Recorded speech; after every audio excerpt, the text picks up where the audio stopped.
Hello, everybody. Thank you for joining us. This is a hybrid meeting. Should any technical interruption to the meeting occur and the Zoom portion of the meeting is suddenly ended, it will not be resumed and all items will be automatically continued to the next scheduled meeting date. This meeting is being recorded by the Conservation Commission. If any other persons present are doing the same, you must notify the chairperson at this time. We will call to order this meeting of the Greenfield Conservation Commission at 6:31 p.m., January 27th, 2026. A roll call of members, and we have everybody in the house tonight, starting at the end. Emily Boss here. Erica? Here. Travis? Here. Elizabeth Garofalo, I'm here, and our conservation agent is also here this evening. The first item of business on our agenda is the approval of meeting minutes from the January 13th, 2026 Conservation Commission meeting. I move to approve the minutes. A second with the whatever changes Jessica made. Okay. Changes made to the minutes? Aren't they already made? Yeah, there was a couple comments and I updated the minutes accordingly. Okay. Any other questions, concerns, comments? Nope. All right. Vote to approve minutes, starting with Emily. Aye. Erica? Aye. Travis? Aye. I'm also an aye. The meeting minutes have been approved and will be available to the public on our website on the next business day following this meeting. Okay. Actually online. I mean, on visible. Hmm? Are we actually visible? Screen, are we actually visible online? We are visible online and it's, yeah, I don't know. It should be good. Hey, Patty, if you can see us online, can you just give us a thumbs up? Thank you. Okay. Okay, so the first order of business this evening is the Griswold Conservation Area. Emily Boss and Patty O'Neill visited Griswold Conservation Area with foresters with Bay State Foresters Lincoln Fish and Toby Carter. They are present tonight to share their knowledge and insights for a discussion on managing the conservation area. We have allocated 25 minutes for this discussion. I'm just trying to get online so I can join the Zoom call so I can give the slides. So, Lincoln and Toby, are you there? I am. I'm Toby. Hi. How's Good it going, evening, Toby? everybody. Good. Thanks. How are you? Good. You want to just introduce yourself while I'm getting the slides up? Absolutely. Yeah. So I'm a consulting forester with Bay State Forestry Service. My mentor, Lincoln, I don't see him on the call yet, but he has been the forester involved with the Griswold GTD property for over 40 years. So he is extremely knowledgeable about the property and has has poured a lot of energy and passion into it. And I am catching up, learning from the records that he has passed off to me, and am here and open to however you want to direct the conversation about it. Thanks a lot, Toby. And Patty, you're there here too. Do you want to just talk about how you came to go on the site visit in November with us and your connection with the town and interest? Yeah. Hello, I'm Patty O'Neill. I am a community member of the Open Space Task Force. I'm also a Greenfield resident and a practitioner of ecological land care with my own business.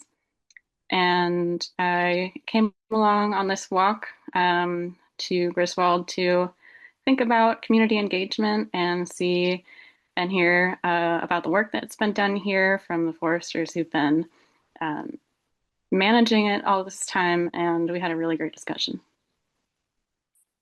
And I found Lincoln. Hi, Lincoln. He's over on the link that is from the calendar. So I'm going to tell him there must be a different link. Yeah, I just went to the town calendar and clicked on that link and I see Lincoln there. So What? One moment. Turn my microphone off. I have run into that issue before, It's Emily. and Hi, we have a strange issue where there's a different link that's being used for the commission than is on the calendar. Okay, So should I there's go a, back to my email and? yeah, open up that agenda and that will, there should be a direct link that'll pull you in. Toby and Patty are on there. And I'm desperately trying to get on there too, but it's good that I didn't because I found you. Okay, well, It's the same one. then I will leave this meeting. and Yes. Try to do it again, all right. All right, see you in a minute. See, and 6Y or 6Y. I have seen this issue before where there were a couple times I think when Mitch was the agent and the link looked like the same link, but in the agenda it was actually a hyperlink that was different than what it looked like. So it was linking to a different meeting Oh, you mean like the embedded hyperlink was the- different than the words? than the words that it looked like. Okay, Yeah. I'll double check that. I Yeah. thought I worked out all the kinks on this. I on know this. it happened. I started always when we were remote only, I started joining always from the city calendar just to make sure it was the same. Right. But now that we're not doing it remotely, I'm not doing that. So Okay. it's not just you, it's happened before. I remember that being an issue on occasion as well previously. And I'm just still trying to find the email with the agenda, so I apologize. But it all works out in the end. Is Lincoln there now?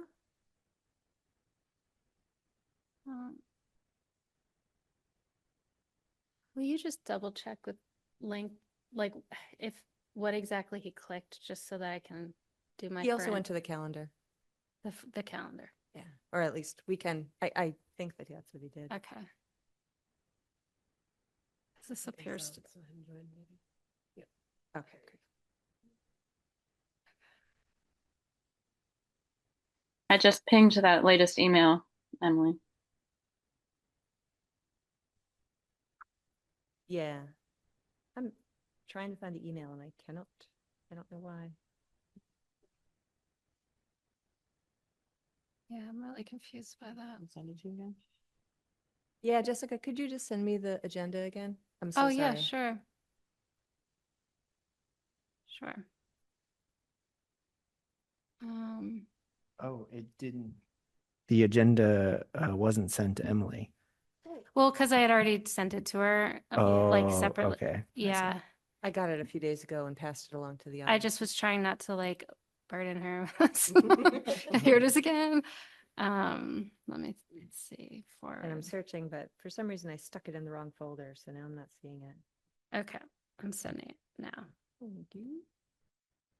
It's on its way.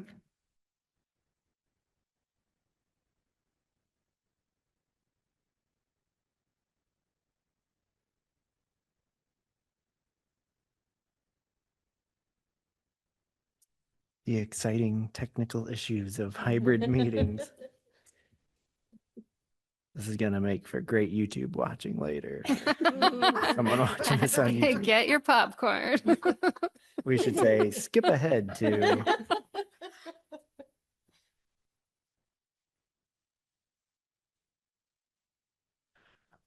Not good.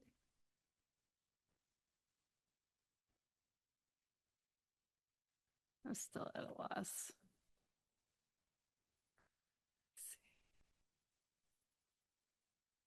Emily, did it show up? Not yet. Really? Not yet. If you go into the G, seems to be here. if you go into the G, Good, that's G good. drive, and go to like today's meeting and go to Griswold, I saved the presentation in there. Okay. If that, does Well, that help I just you? need the, no, I don't need the presentation. Oh. I just need the link to get online. That's all I need. That's in the G drive too. Oh, okay. The agenda. All right, Right. I'll go there. I think Perfect. it's in the upcoming meeting Yeah, yeah. folder. Go. Share drives. While we're waiting, I would just like to mention the announcement that was skipped over earlier that we're currently, we have a vacancy on the Conservation Commission. Oh, yeah. So if anyone is interested, Just do that at all future. feel free to reach out to the conservation agent for more information. Sorry, I should have pointed that out. No, not at all. Not at all. No, I appreciate that. All right, so I should mute this, right? And have your speaker off.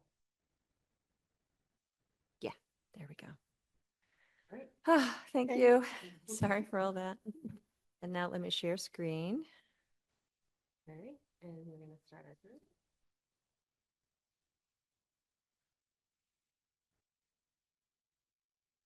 All right. Hi there, everybody.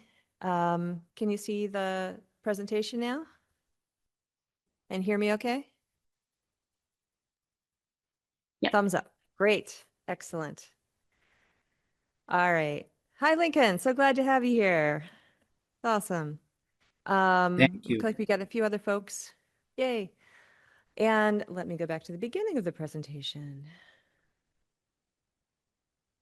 There we go. So, as Toby said before, Lincoln and Toby and Pia, and I'm sorry, and Patty and I went out November 22nd. So that's last year. It seems like a really long time ago. There was no snow on the ground. You won't recognize the land from these pictures if you've been out there lately. And this picture here, I thought was sort of a, just sort of a picture that really represented a lot of the interesting things that we saw. You can see really beautiful young trees growing up to the light. It's one of the openings that Lincoln had made in one of the management windows. And there's a stump there you can see, and then there's all these trees coming up around it. And you can see these big mature trees surrounding the opening that was made. So we'll talk about what all of this means. And moving on, we had sort of a momentous moment there. Lincoln, I hope you won't mind introducing yourself now. Toby and Patty already did before when I was fumbling around. But Lincoln's been working with this property since the late 80s with it, helping the city of Greenfield with its management and planning thoughtfully for it, and is in the process, a very long process of retiring. So here, that box that you see in his hands that he's passing along to Toby is the history of the management of this property, many, many plans and thoughts. So Lincoln, you want to give us a few thoughts about the land and your involvement and a little bit introduction to yourself? Sure. Hi. Thank you. Yeah, I don't know where Toby is going to put all these boxes. It's a long process of retiring one property at a time, and so I just empty out my file cabinets. They don't look any emptier yet, but I'm working on it. So this property I started working on in 1982 or 83, and talked to the commission at that time. Jim Soper, who was a service forester for what was DEM then, now it's DCR, contacted me and asked if I would look at the property and come up with a proposal for working with it. And at the time, Bill Griswold, who had just donated the property to the city, lived right there. And so I worked with Bill and Jim Soper and the commission to get the project started. And we had one sort of moderate-sized harvest on the south side of the property that accessed it near Bill's house there, on the right-of-way that the property has beside the field, and use the money to develop a trail system to open it up for cross-country skiing, and that was our starting point. And later, through successive harvests, expanded the trail system to the whole property and put in that parking area that's at the north side where that picture took place of me handing the box to Toby. That parking area didn't exist when we started, and neither did the trail system. So anyway, I don't want to go on and on. We have a limited amount of time to talk about this. So I'll consider my introduction done. Thanks, Lincoln. You can see here the kiosk that's still in place. I'm going to talk about the condition of some of the assets on the property, and that one seems like it's still in good condition, but we might want to update the materials on it. The green sign dates to the COVID era. It says, you know, keep your space, wear masks. So it's still lovely, but you know, there's things that we might want to think about. What do we want to communicate now about the land? In the trail maps box, apparently it's very empty. So that's certainly on us. But we might want to think about, you know, do we want to use that? Do we want to have something that's just visible? Do we want to have QR codes? You know, there's a lot of different ways we could update that and give people good information. And forgive the weird transitions on this. It's fancier. It's just kind of came with the set. So I'm not trying to be fancy and make people feel like whatever. But here's these are some nice maps of the property. The one on the left, it's in black and white. It shows the topography quite well. The land is basically, it's actually two properties. It's Griswold and the Greenfield Tap and Die Conservation Area that are just related to the source of the land and when and how they came into the city's possession and the stewardship of the Conservation Commission. And Lincoln, is the larger area the Griswold area or the smaller area? The smaller area, it's about 80 acres, and the GTD part, which is on the north side of the property, is about 120 acres, give or take a couple acres. Do you guys see my cursor, or do you not see a cursor floating around? Yes. Okay, good.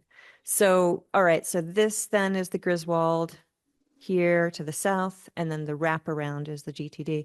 And you'll Correct. see that there's three ways to access the land, two of which are these narrow sort of right-of-way, or not right-of-ways, but just, you know, a little alley. And then this area up here is where the parking area that Lincoln talked about was, that's on the area that has a longer frontage on Lamplack Road. And let's keep going. So this is a map from the 2021 Forest Management Plan, I believe. And it shows the same information, but with a different orientation. This is just left to right. And with north sort of to the right of the page rather than to the top. But this is a nice map because it shows the location of invasive plants.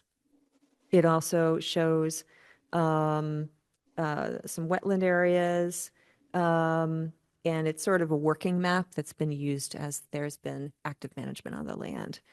There's another map that Toby sent me just today that shows where activities have done, and I'll pull that up later. I didn't have time to throw it into the slides though. All right, and then this is another element that's unique about the property. The Griswold Fund is part of the ownership. It was sort of structured into the creation of the property as an ownership by the town, the city, so that any money that is raised through timber management or other sources on the property, I presume, it can go directly to this Griswold Fund. We actually looked over our different accounts at the last meeting, so we saw that amount. And there's two. There's a GTD and a Griswold, so I guess it's related to what activities are done in those two areas. But rather than going into the general fund and being requested back, they just circulate back. And that's part of the reason why we were presumably in the past able to make that beautiful, the parking area and the trails, because the funding can come directly there. And I just want to call your attention to this picture. Beautiful, mature oaks, hemlocks, pines. It's a really lovely property there that we get to enjoy. So here's the parking area. There is some area that maybe needs a little bit of love and care. There's some muddy areas over to the left. The parking happens on the right mostly, but it's still quite clear. It is maintained by DPW.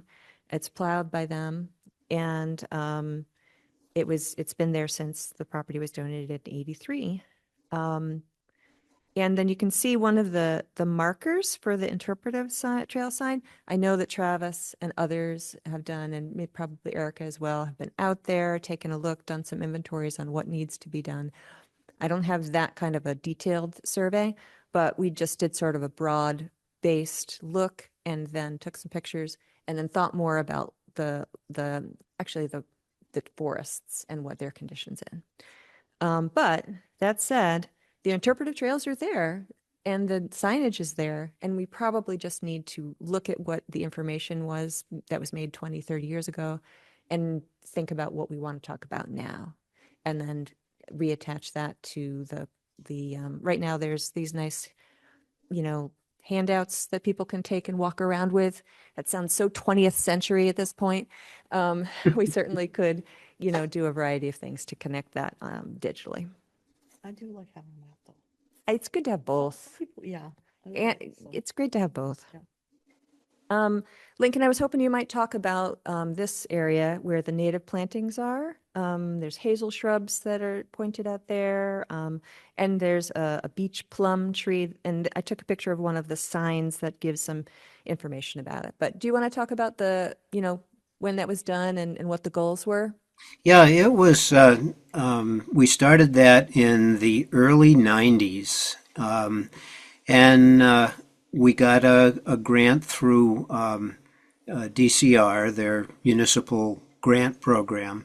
And the idea behind it is to have plants, native plants that can be used around people's yards and their landscaping and in their woods as an alternative to, at least at the time, everybody was kind of mindlessly using nursery stock that was like burning bush and the invasive honeysuckles and things like that around their yard because it's easy to grow. No insects will eat it because it's exotic, and so it's not really part of the ecosystem. So we wanted to show an alternative that you could use things like beach plum and chokeberry and dogwoods and viburnums and things like that. So there's a dozen or so plants that were identified by signs like that. Some of them have been the signs have been destroyed or taken or have been switched around so that the wrong sign is in front of the wrong plant. So it needs to be updated and maintained. This is an area that it seemed we were looking at it. There's a lot of those plants that have survived, but they're kind of hidden or just kind of merged into the area. So it'd be really nice to do some maintenance here, re-signage, and then maybe, some weeding and to help people get a sense of what's there. This is right next to the landing too, the parking area. All right, so then we took out our hike along the trails. There's a meadow area on the Griswold property that's right next to the trail that adjoins to some neighboring property. So presently it's hayed by that neighboring farm. And so some questions came up. I know that there's been a transfer of ownership of some property in that area. Is it that farm or a different farm nearby? And then Yes. what is our agreement? Oh, sorry, Lincoln, I'll just say one more thing. With them, I think it's just a handshake agreement. So we probably want to make sure we understand who are we in touch with and who's doing that work. Would the next person want to continue it? And if they do, or if they don't, there's opportunities there for us to have the timing support bird habitat or to be more oriented towards meadow and pollinators. So Lincoln, do you know what the status is of that land? Yeah, the agreement goes way back to when Bill Griswold was around and part of the commission, and the neighbor was Dick Parks, and he just died within the last year, I believe. So I don't know what the status of his place is. I haven't seen him in a few years. But he mowed it every year, and he had the small herd of cattle there that's just to the south of that field along Lampblack Road. So I think in order to keep that field open like it has been, you'd need to engage with another farmer. Either that or engage somebody to brush hog it, which would be an annual expense. The nice thing about the agreement with Dick Parks was it didn't cost the town anything, and he kept that open, which it makes it a much more interesting property to have some open fields and then next to densely forested areas. And it was helping to support this neighborhood farm as well. So- Yes. Is the field is part of the part of Correct. conservation property? Yep. So there might need to be some sort of clarification about what can be done with it. You know, I mean, if a farmer, I mean, it was great that he was haying on it, but I'm not sure we want somebody to come in.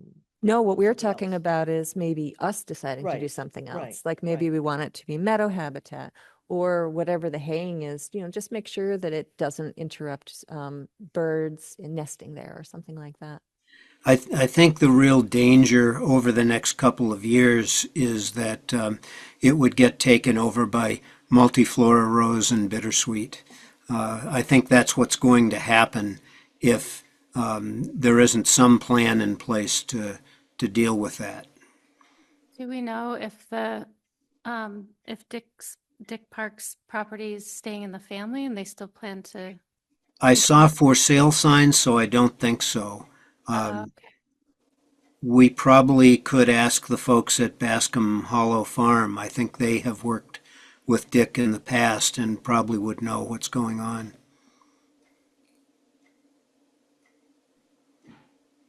There's a bridge here. The channel was completely dry, which was strange for that time of year, but that bridge seemed like it was in reasonable shape. Nearby along the trail, there's a pretty large wetlands area. One thing that we probably want to take it into account is that the trail turns a very hard turn to the left according to our established trails, but there's use that goes right through the wetlands.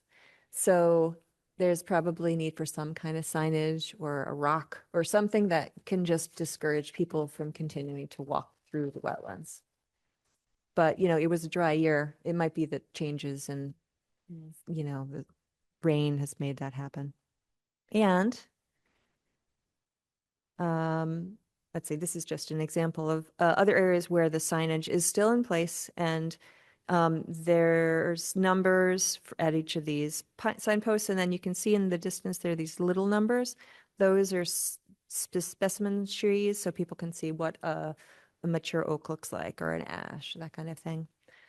These were really great, but again, we would just want to check in and maybe update what the information is. There's been a lot of new, like the emerald ash borer is probably new, and probably doesn't talk about that. So those are some good opportunities. Chestnut, exactly. And some of the signage is in the wrong place. Look at this one. It's just stuck in the middle of the woods. It's nice that it's still there. We can use it, but it isn't doing anything, and you can't read it from the trail. Can I just add on to that about some signage being in the wrong place? As I Sure. know that there are signs along the trail that say like Griswold boundary or something like Oh, that. along the trail. Yeah, along the trail, like so that you know that you're on that property, but it doesn't make sense that it's a boundary marker on the trail. So I think some of those we might want to take out and Replace. move to the boundary or replace with some other kind of sign. Yeah. Also, was that a sign about a tree or? It was, it's a sign about one of the native plantings or a native species that are there, and it's just randomly stuck in the middle of any old Yeah, thing. somebody pulled it up and walked out in the woods and, just for fun to annoy us. Well, I know that there were some signs talking about I think the owl house that has fallen down and the log. The drumming log. That I think is disintegrated. And so some of the things have just.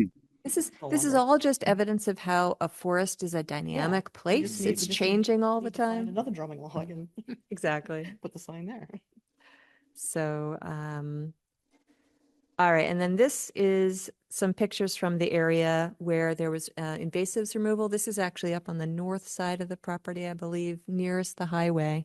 And I encourage everybody to go out. Erica, I think you mentioned that you went to a workshop, maybe when the chestnuts were planted or Yeah, remembered. for the hike after that. And the bottom left picture there, that is a mature, well, it is a adolescent chestnut tree. It is doing well. It looks beautiful. It was planted.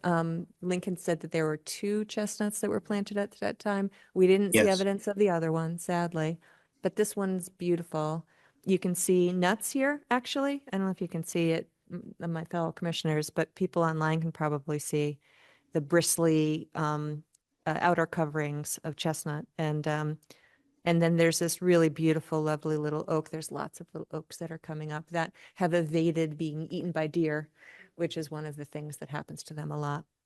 So these plantings were successful, and it would behoove us to, go in with the part of the reason why we did this walk now is because the management plan that was done in the past, actually it was 10 years ago, so it wouldn't have been 2021, it would have been earlier because it's 2016, yes.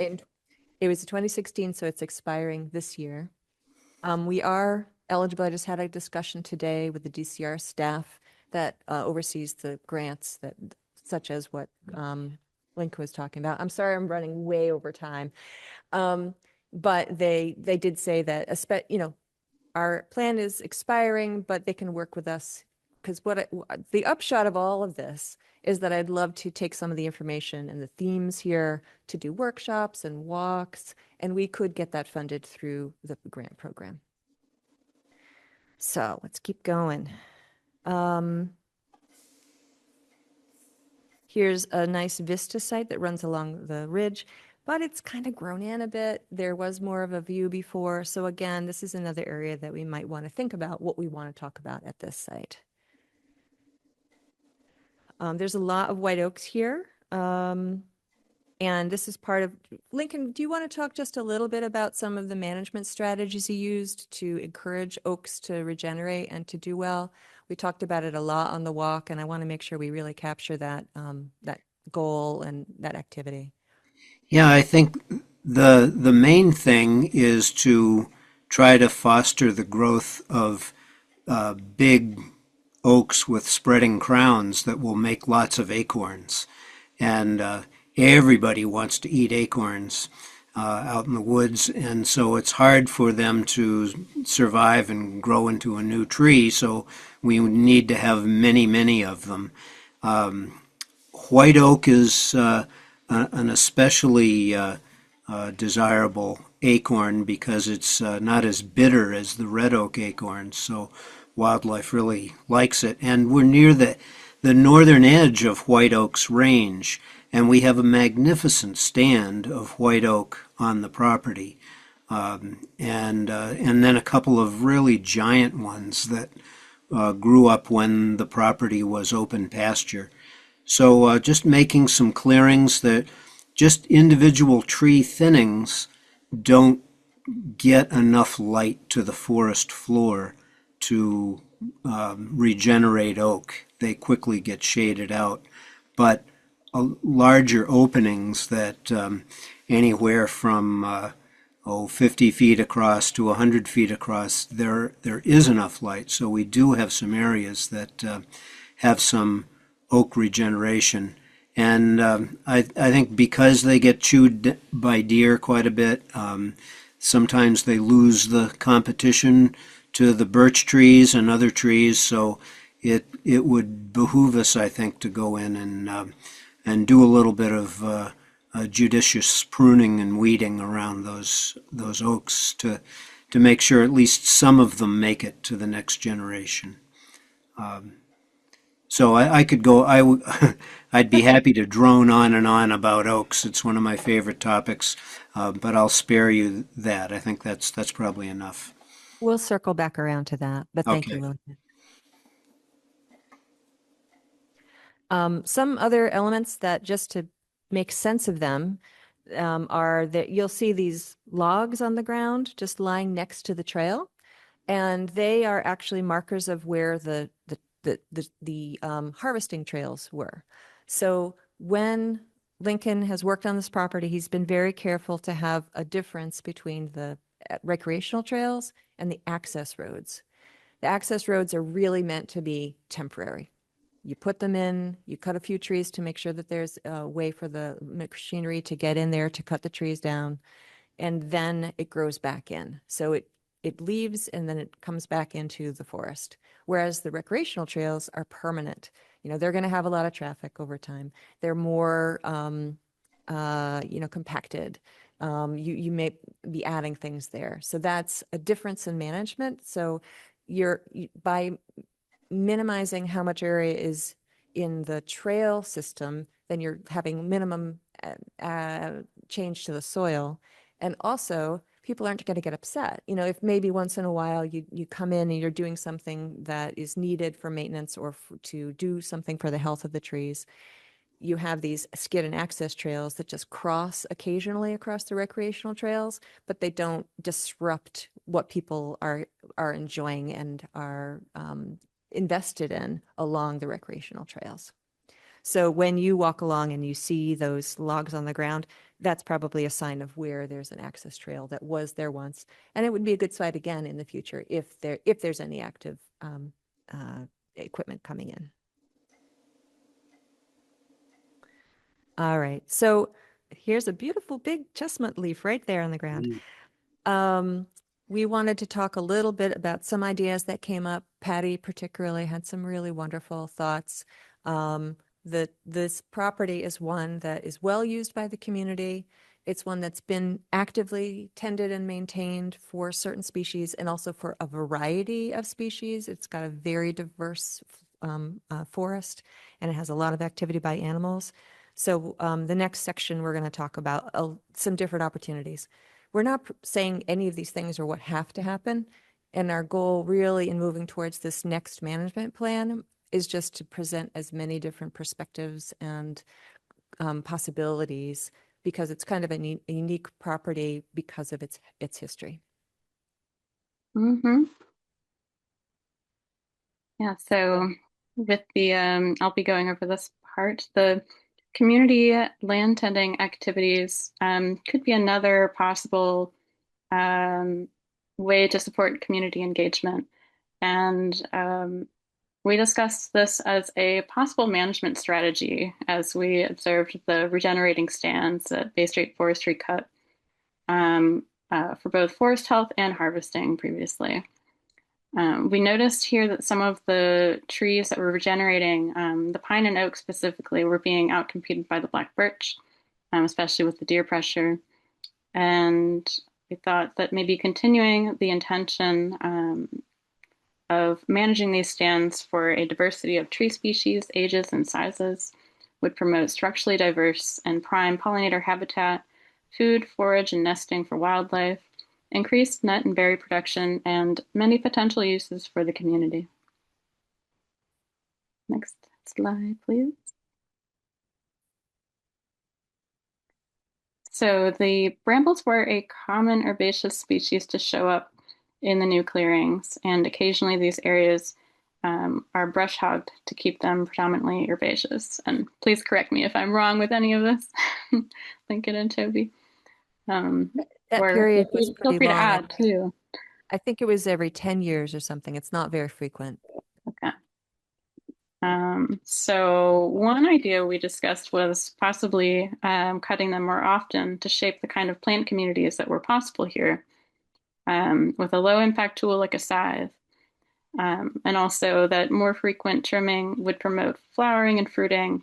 And so this could be possibly an opportunity for workshops to get people involved with how to tend wild brambles, and how to um, kind of get to know managing this native plant ecosystem, um, for different plant types for different uses, and also wildlife habitat. Anything else anyone would like to add here?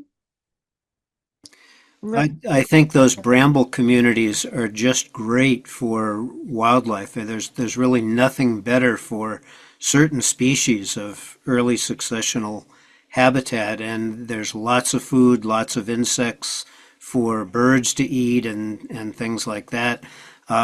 They're ephemeral though. They last maybe 10 years and then they get shaded out by the young birch trees and other things growing up. So I think that's a great idea. I think the limiting factor is always money. How much does it cost to do that sort of intensive labor? And if you can end up getting something out of it that those small trees, saplings that you're cutting can produce, like in coppicing for who knows, brush fences or anything that you could use saplings for would be wonderful, because that would maybe pay their own way out of the woods in a sense, so that you could keep those communities young and renew them by cutting them often. I'll go on to the next slide. Speaking of coppicing, this is Yeah, not a wow. picture Yeah. of Griswold, just so you know. This is an example from the UK. Yeah, so yeah, another big idea we talked about was the ancient silviculture practice of coppicing, which is how communities throughout history and around the world used to regularly take part in managing their forest by taking advantage of the trees, many trees' amazing ability to resprout vigorously after cutting the tree down to the stump during their dormant period. And this is also something that could happen after fire, especially prescribed fires, managed fires. And a lot of the uses could include things like growing your own firewood and pole wood for building, coppice with standard, that's mixing these coppice trees with the larger lumber trees. Livestock fodder, bigger flowers with berries and nuts, biochar and charcoal, mushroom growing, and the list really goes on. And I think this is pretty in line and similar with how Bay State has been managing these stands in different cycles over long periods of time. And coppicing can be done in cycles ranging from 1 to 40 years, depending on the species and the management goals. And coppicing hasn't been a big part at all of modern forestry, because there's not really a market anymore for all of these uses, but it's finding renewed interest as a strategy for transitioning to a more sustainable and resilient local economy with all the uses that are possible from coppice woods. So I feel like, as Lincoln, you were mentioning, like this could present like a lot of different opportunities for help with managing these forests and tending them, with a lot of uses that will be worth people's time, and also reconnecting them. I'll go more on to that in a minute. One of our members on the tree committee, she's moved recently, but their property had a little like woven wooden fence along the property edge, and it looked really beautiful. And this size of tree would be perfect for that kind of project. Small things or furniture. There's a lot of different uses. Yeah, I think this could even maybe supply, I wonder, with any of the uses that might be needed in the conservation area, like, yeah, any fencing or maybe boardwalk materials. I don't know. So Hyper-local, this, using the wood right from where you're at. exactly, yeah, it doesn't have to go too far, something to explore. Yeah, I love those ideas. I think the fences and the biochar, I think that has a lot of possibility. I think that the one of the problems is like in supply and demand, there's not too much value in the stuff that you coppice because there's so much of it available. You can find around any field edge small diameter wood like that. And so to interest somebody who can use it would be the challenge here. And it would be wonderful to get, a group of volunteers or somebody interested in building those fences or biochar or something like that. But I think that'll be the challenge because to interest them and attract them to this property, saying, "Hey, we have something here for you." Mhm. Yeah, I was speaking to somebody nearby about uses for polewood and his interest in potentially like what a market for that would be like. And I got a lot of responding interest when I asked around.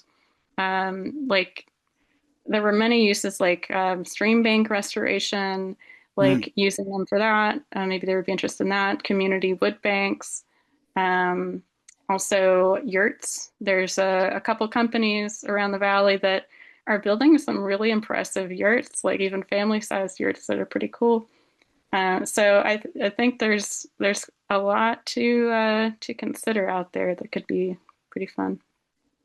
I'll just tack on to the end of that what Patty mentioned, kind of the outer age range for coppice material is, several decades. And at that time, a lot of the species that would be sprouting like that in our forests would be getting to a commercial firewood dimension and height, and growing in that form are very tall and straight and thrifty, and in many places in a more kind of managed forest setting that's not easily accessible for the public to come in and utilize pole wood or smaller material that can still produce a substantial volume of firewood.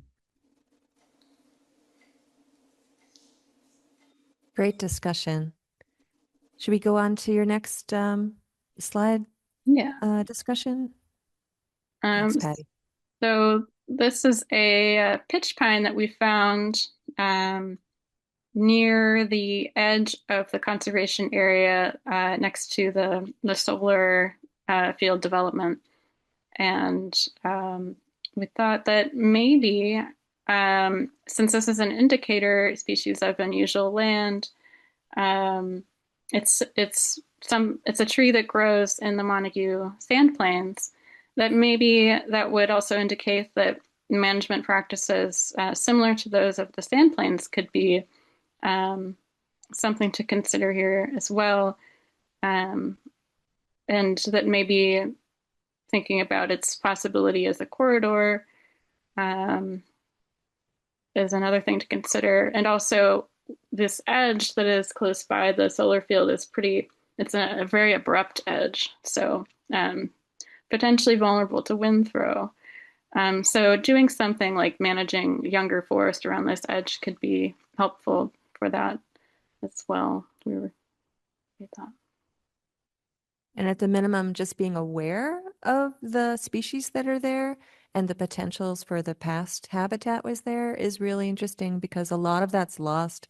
Many of those habitat types have disappeared, either because they've been fire's been suppressed. The pitch pine habitat is a fire renewed property type. So in areas where it can't be fire, then other species grow in. And others have been developed and they've been built on. When I took a walk once led by Bill Patterson and other fire specialists, in the Montague Plains. They talked about how it's a perfect place if it's dry and sandy to build on. So many of those sites are now cities or villages or communities instead. That whole, the backside of what was the Griswold piece where it joins with the GTD property is the top of a hill. And it's has a bunch of pitch pine up there, which is an indication that there was a fire there at one point, probably back in the 40s or 50s or something like that. And I wish I had asked Bill Griswold if he remembered, burning off one of the hayfields, which was a common practice back then to control weeds, if a fire got away and ran through the woods and burnt on the top of the hill. I would suspect that's probably why that pitch pine is there.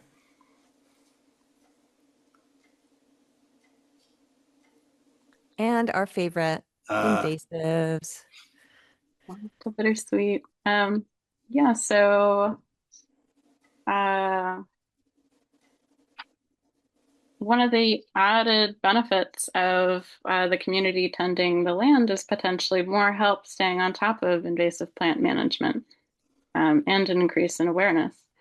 The Valley has many people who are enthusiastic in making food, medicinals, and crafts out of invasive plants, like making baskets out of bittersweet and paper out of knotweed, teas, tinctures, and lots of craftspeople. So we could potentially invite their collaboration in tending and knowledge sharing of these skills that they have in our workshops.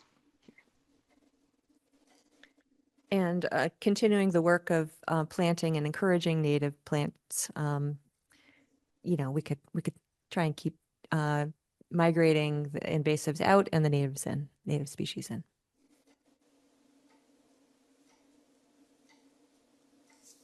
So all of these activities could potentially provide guidance and opportunities for the public to re-engage and reestablish thoughtful and reciprocal relationships with the ecosystems they live in. We can reconnect to our place in nature as humans and learn to work with our native plant communities in doing all of these productive things and beneficial things for the ecosystem.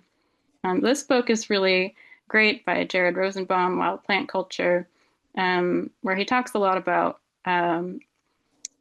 people's place working with their native plant communities. So for more information about that topic, I'd highly recommend this book. You can probably find it via our Greenfield Public Library. I hope so. And of course, our own Indigenous human communities have exemplified interdependent and reciprocal relationships in our local contexts with their land-based cultures and cultural land management practices. This is a picture of Lincoln amongst all those little trees. Mm-hmm. Also, the public input from the Conway School students' work updating the land use and natural, historic, and cultural resources chapter of the Sustainable Greenfield Master Plan related a desire to do more to respect and acknowledge both historical and living Indigenous people to this area. So this could potentially be an area to seek ways to collaborate to support Indigenous sovereignty and leadership in the establishment of these reciprocal relationships with the land. And No Loose Braids, as an example, is a Nipmuc-led organization that has worked with Mount Grace Land Trust and landowners to create a collaborative strategy called the Nusawitamuk Framework, which I won't get into, but it's pretty inspiring about how they're kind of co-leading and their approach to managing land. So I'll just leave it there. There's a lot to explore. Thanks so much, Patty. Mm-hmm. Thanks for bringing all those great ideas. It really was such a wonderfully wide-ranging discussion on the land, and I'm glad that we can just bring them to you too. Yeah, me too.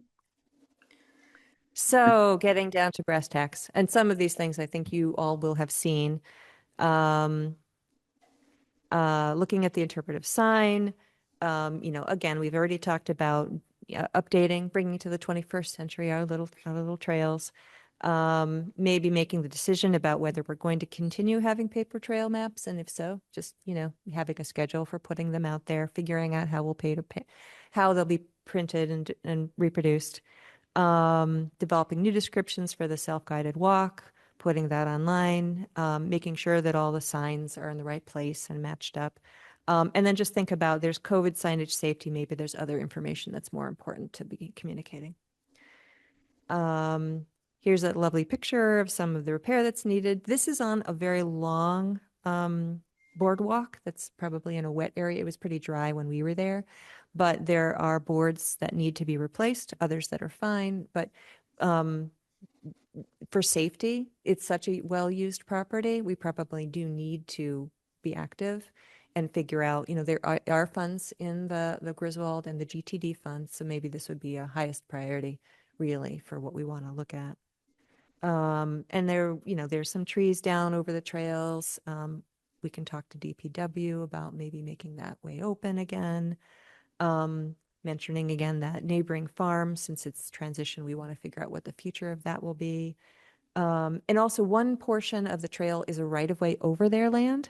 So we need to, again, make sure that that's enshrined in whatever way that's going to be able to allow for people to happily cross the neighboring property. Or if not, if they're going to be doing something different, then we need to change the signage and change the trails and the maps.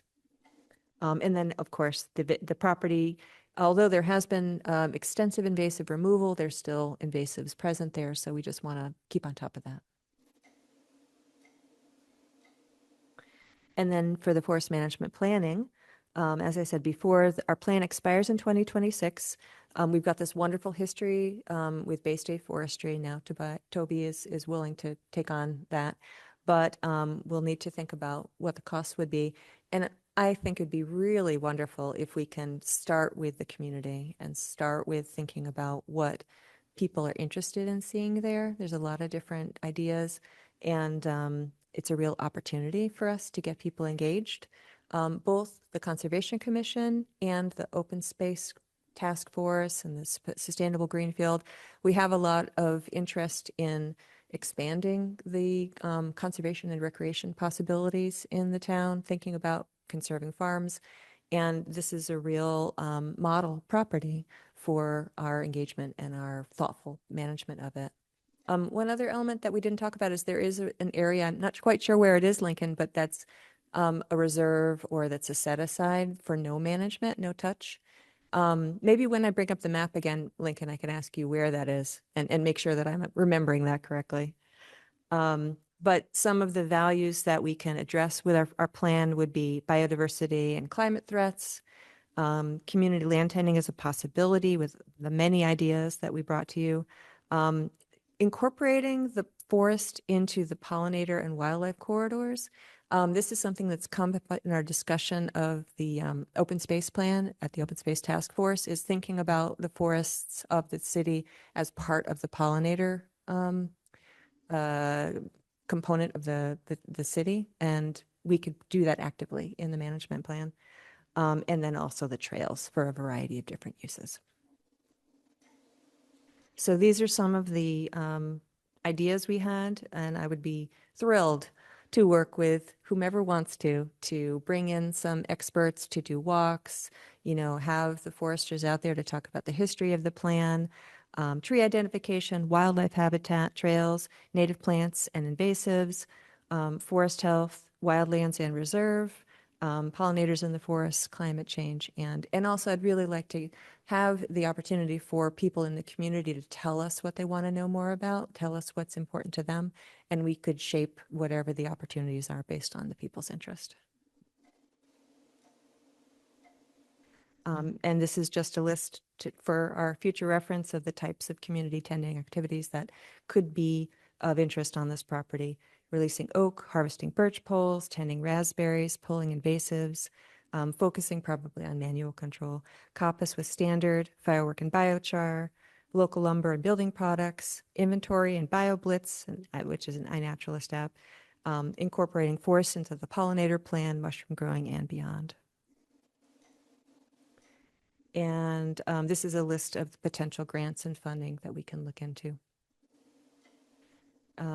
Office of EEA has quite a few. DCR Service Forestry has the Community Forestry Grant, and there's a Wildlife Habitat Management Grant from Fish and Wildlife, or Mass Wildlife.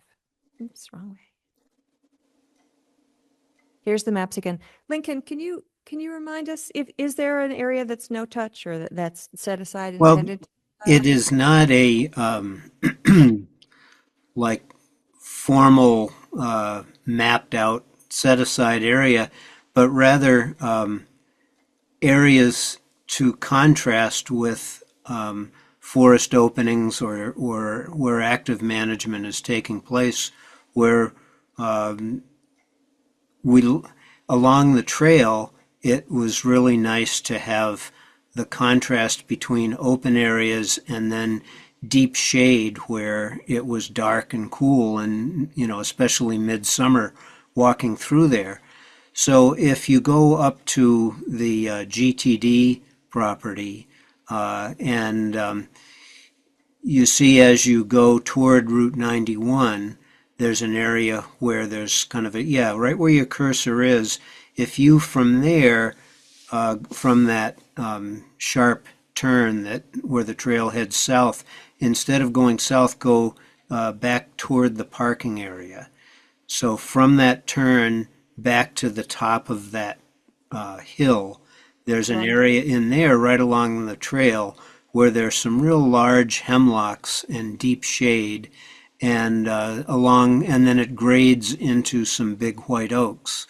And we purposely didn't do any cutting in that area through quite a lot of it in order to contrast the management with an area that is where there was no management and the shade was very dark.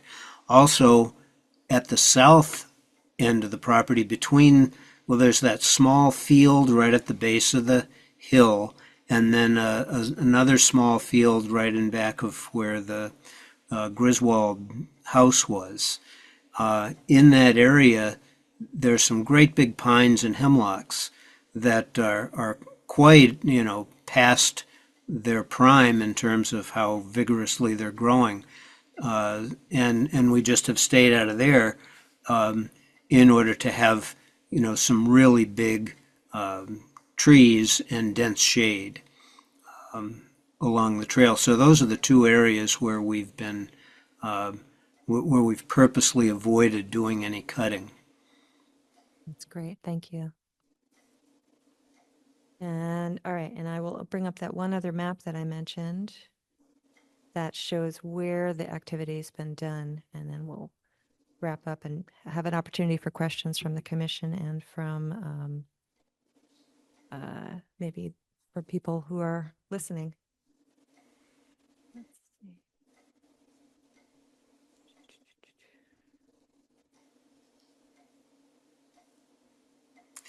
Thank you for this beautiful bunch of slides and organizing it. It really helps this discussion to have them. So thank you both for putting this together. It was a pleasure. It was really great. I want to just say, Toby and Lincoln, they shared 4 hours of their day with us. So a little volunteer time there on their part. And it was really just wonderful to be able to dip into all the stories and the history. This is the management plan, or this is sort of a history here. Sure. Oh, I'm sorry. There we go. Stop share and share again. There we go. Now you can see it. And Toby or Lincoln, if you want to just walk us through this a little bit, that'd be really great. And that'll be the end. I promise, except for the Q&A.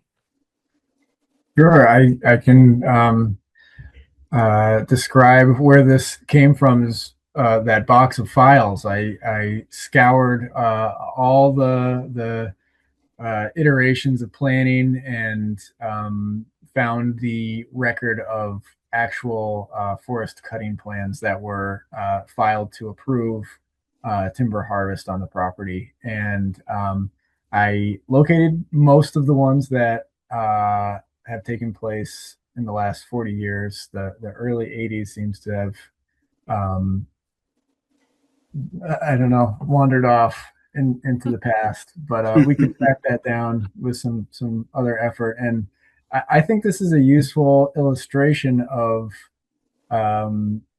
how different approaches can look overlapped when you also experience the forest in multiple dimensions as you're walking through. You look at the overlapping activities here, and it in some ways it gives you the idea that a lot of work has been done across a large portion of the property, and in some cases that's true, but it's also that at different times different harvesting techniques look very differently. So in some cases, these would have been, small patch cuts to produce the small openings to regenerate the forest. And in other places, it's much more diffuse. So that is kind of the careful analysis that goes into the stewardship plans that Lincoln has written for the property in decades past. And so, yeah, and this isn't complete too. So there's been additional work that would have been called, non-commercial thinning to tend some of those young forest patches to release the oak saplings, and not to mention the effort to mitigate the impact of the invasive plants. So it's a neat visual representation, and also a representation of the volume, as well as the potential value that the periodic management can generate for stewarding the property. So you can see that the magenta outline, which is the largest area to the north and east, or no, north and west portion, is the largest area and the largest volume. And that was done shortly after the property was brought into ownership by the city.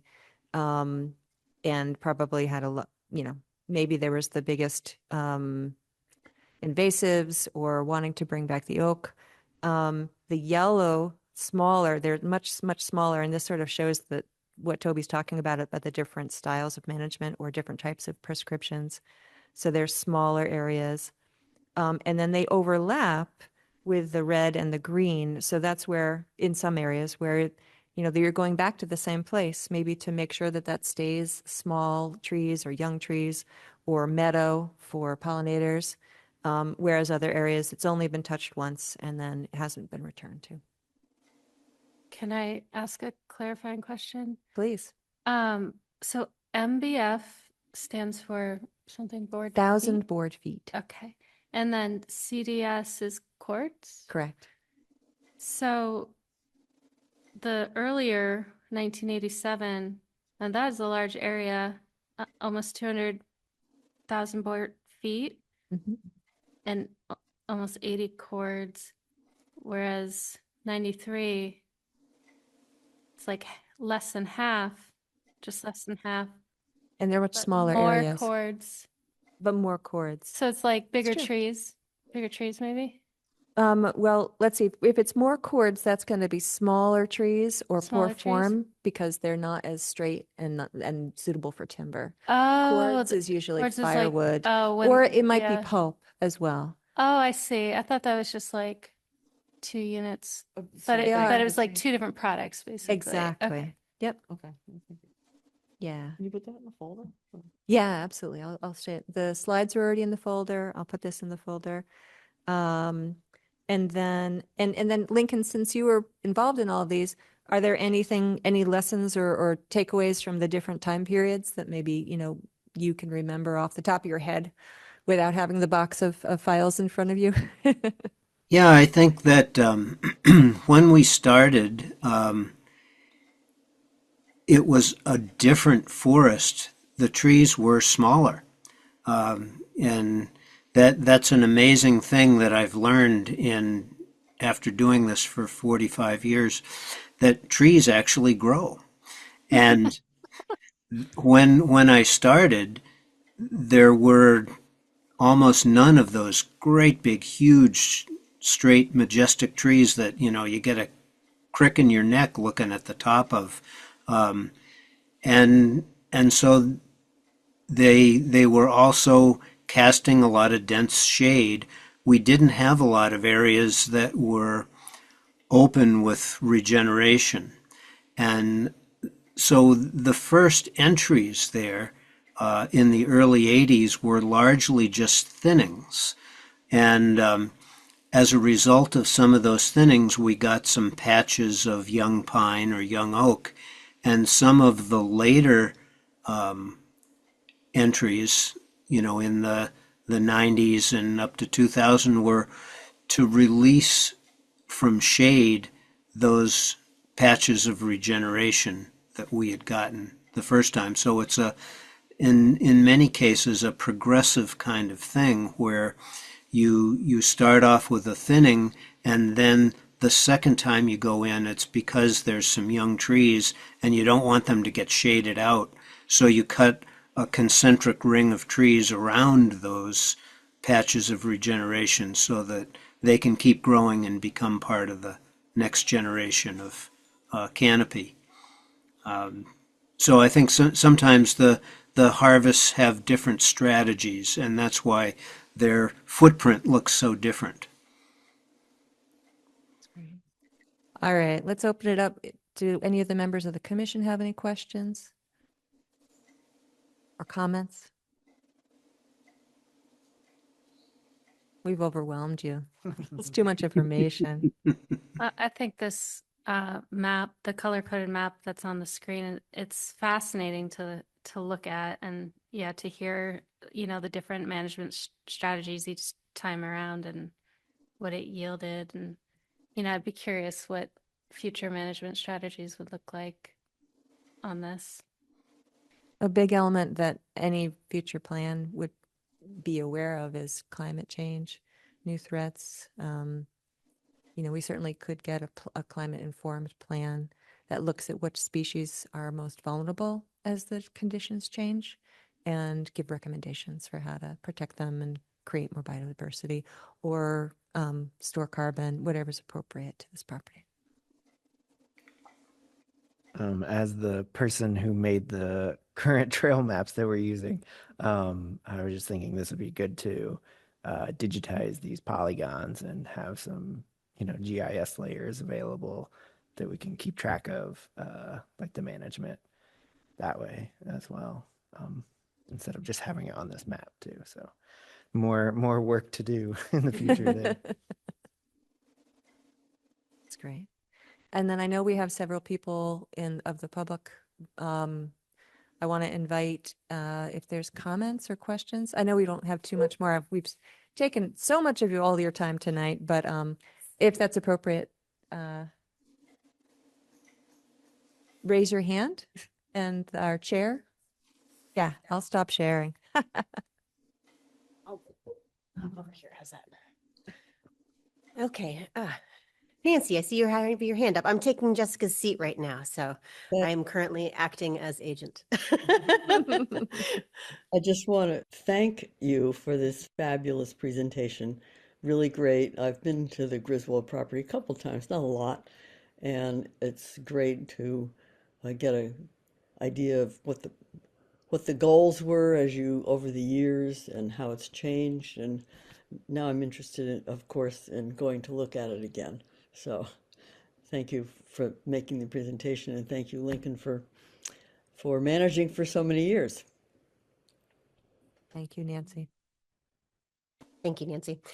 Do we have any further questions or comments? We take one or two more brief questions or comments from the public. While we're waiting, I'll just add that for Nancy or anyone else who wants to go out there, we might not have any trail maps out there right now, but if you go to the Conservation Commission's webpage, we do have the maps on our webpage that anyone can access and print out if you'd like. And that makes so much sense. Maybe we just want to make sure people know that when they're out there. Okay, I don't see any more hands raised from the public, so thank you everyone, Patty, Toby, Link, Emily, for doing all of that work. That was really wonderful, and I look forward to having the opportunity to implement some of your plans moving forward. Thank you so much. Thank you so much, Lincoln, Patty, and Toby for coming out or being out here again and for sharing all your insights. Thank you. Thank you.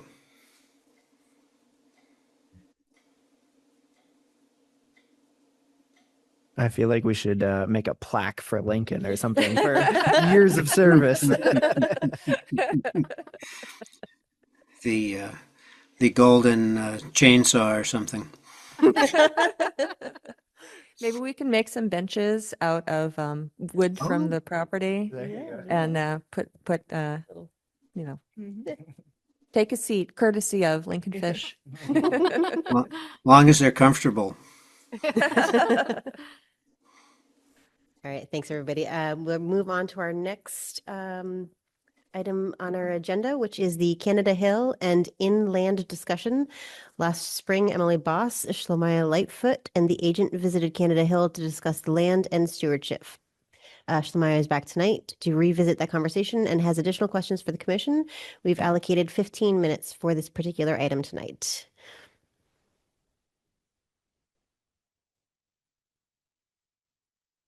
Emily or Shlomaya, would you like I to? saw Shlemia there a moment Shlemia, ago. sorry. There you are. Yes, she's coming online. Wonderful. Yeah, am I audible? You Yep. are. Hi. Okay, thanks. I don't know whether I should start saying things or Emily, did you want to frame this up I'll frame it at up. all? So boy, that was when Jessica, myself, and Shlomia went out to Canada Hill in May, maybe? I don't know. Yeah, I think I wrote this. September. Oh, Oh, it was the fall. Maybe it Oh, wasn't. last year was just a schmear. I don't remember. It was a lovely day. We had a nice, interesting interaction with the neighbors. So we got to meet some of the people who actually watch out for this property, which was great. And then we walked around on the property. And I made this connection. I had talked with Shlomia. We had worked together on some grant applications through the state and various other partnerships. And we've talked about possible partnerships with the land trust. And when Shlomia had mentioned to me what types of land were of interest for the research that she and her nonprofit are doing, I had just been to Canada Hill with Jessica not that long before to try and find bags of garbage, which luckily we didn't find.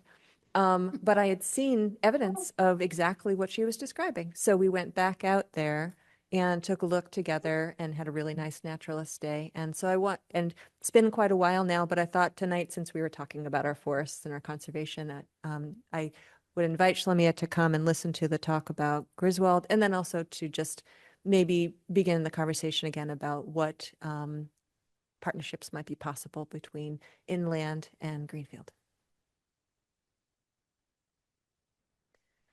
So maybe if you want to talk a little bit about the purposes of what your research is, Shlomia, and then talk about how Canada Hill met some of those criteria, that'd be really helpful. Yeah, let me know if there's too much of a lag. I am also on here on phone because my internet has been awfully slow, so I can switch to that if that's better.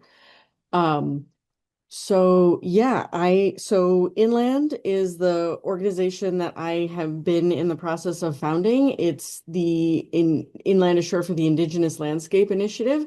And the idea, and I'm excited hopefully to get to talk with Patty more about that work. But the idea is to do community engaged restoration and stewardship work on partnering to work on different pieces of land and to restore land and steward land using indigenous practices of the region, working with local communities and the both non-native and native communities of the area.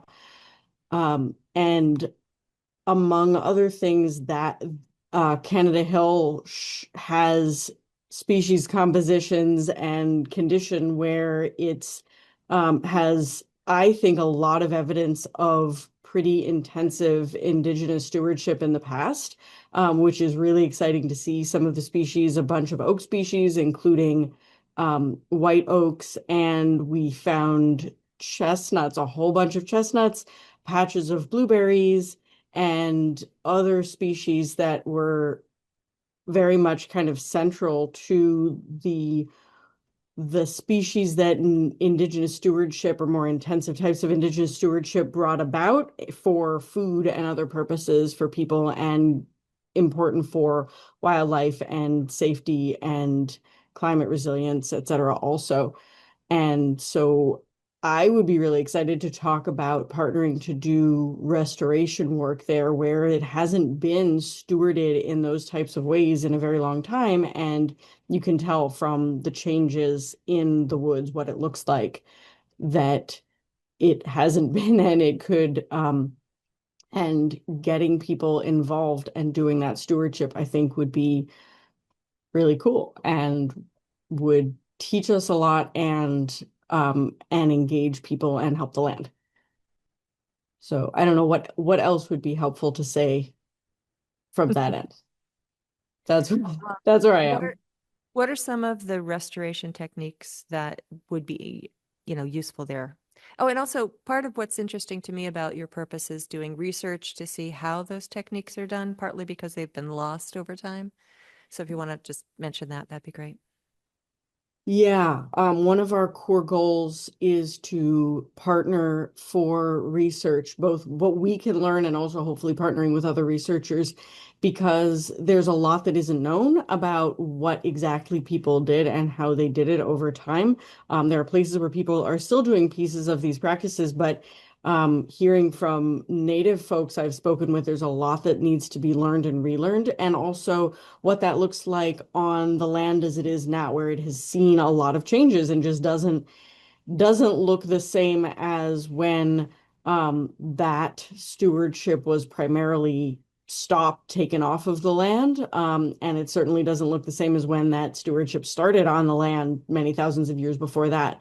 And so learning as much as we can from the work that we do about what that looks like and how to do it now, both for any place where we're working and hopefully to be able to teach other people about what to do, how to do it, and the benefits of doing it. One of the terms of concrete stewardship, the sort of overall, one of the major tools that is important for us to use on the land is fire, because fire is in many ways the major tool that Indigenous peoples have used historically to steward the land. In some ways, I find that everywhere I go, most of the places that I look at, either for this purpose or just walking around, is, I look at it and I say, it really looks like it needs fire. And at some point I was like, why do I keep saying, it feels like I just keep saying, well, it needs fire, it needs fire, it needs fire. And part of that is that's really the biggest thing that it hasn't seen in several hundred years. And that was a very common frequent force, right? It's like walking into a woods and seeing it and saying, people are like, well, there's something off with this, with the how the woods is developing. It's not healthy. Something's wrong. Can you come look at it? And I look at it and it's under, 2 feet of water. And they're like, oh yeah, several years ago, somebody, changed the water and, it's just been under 2 feet of water. I'm like, okay, whatever else you might need to do, we got to start by addressing the water if you want your woods to look the way it was. And it's kind of the same thing with fire, that hasn't been there. And so that's one important piece. Other pieces include, from a pragmatic perspective, some amount of thinning, right? Tree removal, because of how it's grown in without fire, is important for restoring it. You could do it with just fire, but that takes a lot longer and is a lot more dangerous than doing, some other thinning work. Having people out on the land gathering, seeing what's there, gathering food, is from the perspectives of the indigenous folks I've talked with and read, and from what I've seen ecologically, is an important part of stewardship, is gathering, getting people out there to see what's there, to engage with the land, to eat food from the land, to learn how to take food from the land in ways that are ecologically sustaining is an important piece. And then things like addressing invasives. I don't like just to say invasives removal, because I think an important piece of it is what should be the place of invasives on the land, right? For the most part, it's removal, but there's a little more complexity there. So I don't know how long you want me to talk about it, but that's a first blush. That's great. And if you could just tell us or remind us, because I know you mentioned it the last time you were here, but that was a brief visit when we had a lot on our plate. Your background, and then also some of your advisors that you're working with. Yes. My own background, I did biology with an ecology focus for my undergrad, and my graduate research was on diverse stakeholder involvement in environmental decision making, and kind of how that works when it works, how it could work better in a lot of contexts, sort of what I was researching. And Did you all I your have study at MIT, been, or what were your uh, institutions? Yeah, overall. My undergrad was at Brandeis University and then at Brown University, and then my master's and PhD were at MIT. Okay, thank you. Yeah. And what I'm trying to remember what the other question was. I'm sorry. And your Oh, who advisors. our advisors are. Yeah. So our primary kind of official advisor to the project is Darren Ranko. He's at UMaine and he's Penobscot. And he does a lot of work on native land issues and native land stewardship, and how native and non-native people can partner for land stewardship and for good science about the land. And there are other people I've been engaging with and talking with who have advised in various capacities but haven't offered their names to be public at this time. But he's really our official advisor. Thank you. So I don't want to keep us going too much further, but I just want to check in to see if having further discussions with Shlomia makes sense, if we can maybe find some next steps, or maybe we can keep discussing this. What's your thought? So I think I love what you're talking about. I think this is all really, really interesting and important work. I think that what would be really useful for the commission would be to put a sort of a specific ask on this information. And so my understanding in what I'm hearing is that you're interested in using this specific piece of property to do some of this work. Is that fair? I'm looking over here, but you're probably Yes, I'd be excited to partner with the commission to do some of this work on Canada Hill and have it be a space where we do all these different things. And yes. Great. So I think what would be helpful would be to sort of much like the presentation that we just had from Emily, have sort of a list of, maybe your top 5 projects that you really want to tackle that you think would be a good fit for this particular location. And then sort of think about that within the framework of the location itself, So I think my off the cuff response is probably burning is not high on the list of things that we can tackle right away. That seems like we'd have to involve the fire department and some other things and figure out if we could even be able to do that given the constraints that we have as a conservation land. But I think it would be great to see sort of a fleshed out proposal about specifically what projects you do think that we could do on this property, which pieces of the property that you would like to do them on, and sort of how you would like to implement them. Because as with any project of this nature, hands are often in short supply. And so if we could see something of that nature, I think that would be a really great next step of how to make this work. Does that seem fair to the rest of the commission? That sounds really good. Thank you. Yeah, Yeah, I'm uh, curious- sorry. go ahead. You can go ahead. I'm just curious what you mean by which like top 5 projects, because I guess as I was seeing it, it's all one project, right? To see what the land needs and then go about those different pieces. I don't, Okay.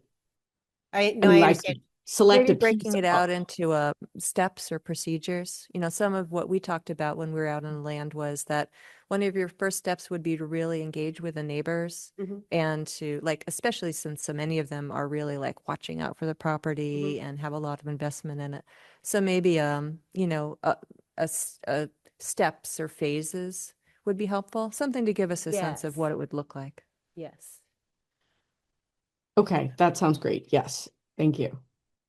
Yeah, and I guess just to add to that, what I was gonna say is it makes me think a little bit about the project at the Green River swimming area where they're managing invasives there, and essentially we asked for an entire written plan for what they were going to do, where they were going to do it, how they were going to do it, when they were going to do it, who was going to do it, when they were going to be done, how they're going to document it, how things, if things are getting removed, where they're going to go.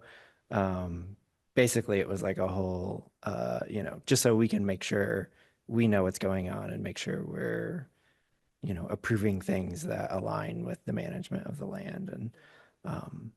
And I think also with that group, it's sort of an ongoing conversation where they're like, here's our plan, here's what we're going to do. And then, they've been doing it for a long time now, and they keep coming back and giving updates and asking for, more direction for where they're going to go. So I think this could be sort of a similar project to that. I mean, this isn't just invasive removal, but, could be a similar structure, I guess, to if we ask that other group to do that, it makes sense to be consistent in how we're asking people, you know, with managing conservation land.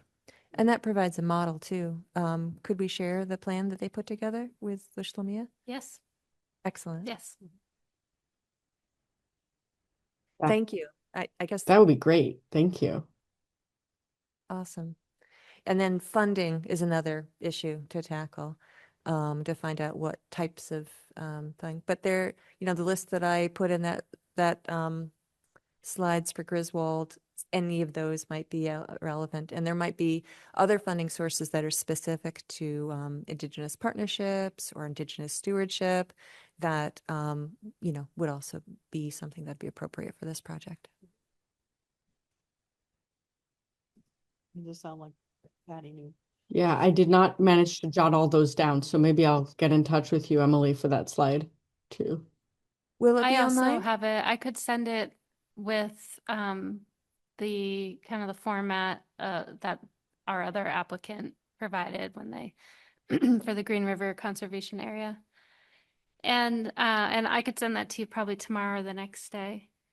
I wanted to ask the commission, I was looking through to try to find somewhat of a history of the parcel. I wasn't able to find much, and I wasn't sure if anybody on the commission might have some background to what that parcel was used for in the past or any history to pass on. I do know that we have you mean like before it became conservation land? Yeah. Okay, yeah. I was gonna say, I know since it became conservation land, but I found an article in the paper and that was about it. yeah, I don't know. Okay. before that. What's its history since it's been conservation land, Travis? Oh, well, I mean, we have like the deeds for when we have the deed for when the property was sold, and I don't have much, but there was also a newspaper article from 1998 about the property, and I think that might be the one that I passed on, right? It was the late 90s, I think, that article. town to Yes. acquire, protect Yes. 14 I think acres so. on Canada Hill. Yeah, that Yeah, was it. okay. Yeah. That's about what I know. Okay, thank you. All right, Well, that's all I've great. got. You've Anything got a plan. else Yeah. that'd be helpful, Shlemia, or? No, I mean, I guess I'm sort of broadly curious, and I don't know whether now is the time for that because I know that you have a schedule. Is sort of more about how you make decisions about how to do sort of what types of stewardship to do, what you like to see on land. But we could talk about that now or another time. I think that some of those things might come from the plan that you generate to bring to us. I think because of what you're interested in, I think it would be a function of this is the stewardship practice that we would like to implement. Does that fit within the framework of the conservation regulations and requirements? And I think we have a sort of an even exchange that way and keep our relationship open and moving forward to sort of adopt the practices that we can and adjust those that might not necessarily fit. Okay, that sounds great. Thank you. Yeah, and I'll just add to that. I think a lot of what we approve that happens on conservation land is based on who comes to the Conservation Commission and has ideas for things to do on conservation land, because there isn't always time for us to initiate management practices and things. So having someone like volunteer ideas or volunteer to do the work, or volunteer to write grants to do the work, or things like that. I think that's a lot of, like, if people are proposing things like that and it aligns with the management of conservation land, I think that's generally how it happens in my Absolutely, yes. understanding. Great. Thank you. Okay. Well, thank you for coming to see us again. Patty has raised her hand. Oh, Patty, hand up. Hi, if I may ask, I'm curious how you arrived on this parcel for this project, which I clearly believe in very similar things.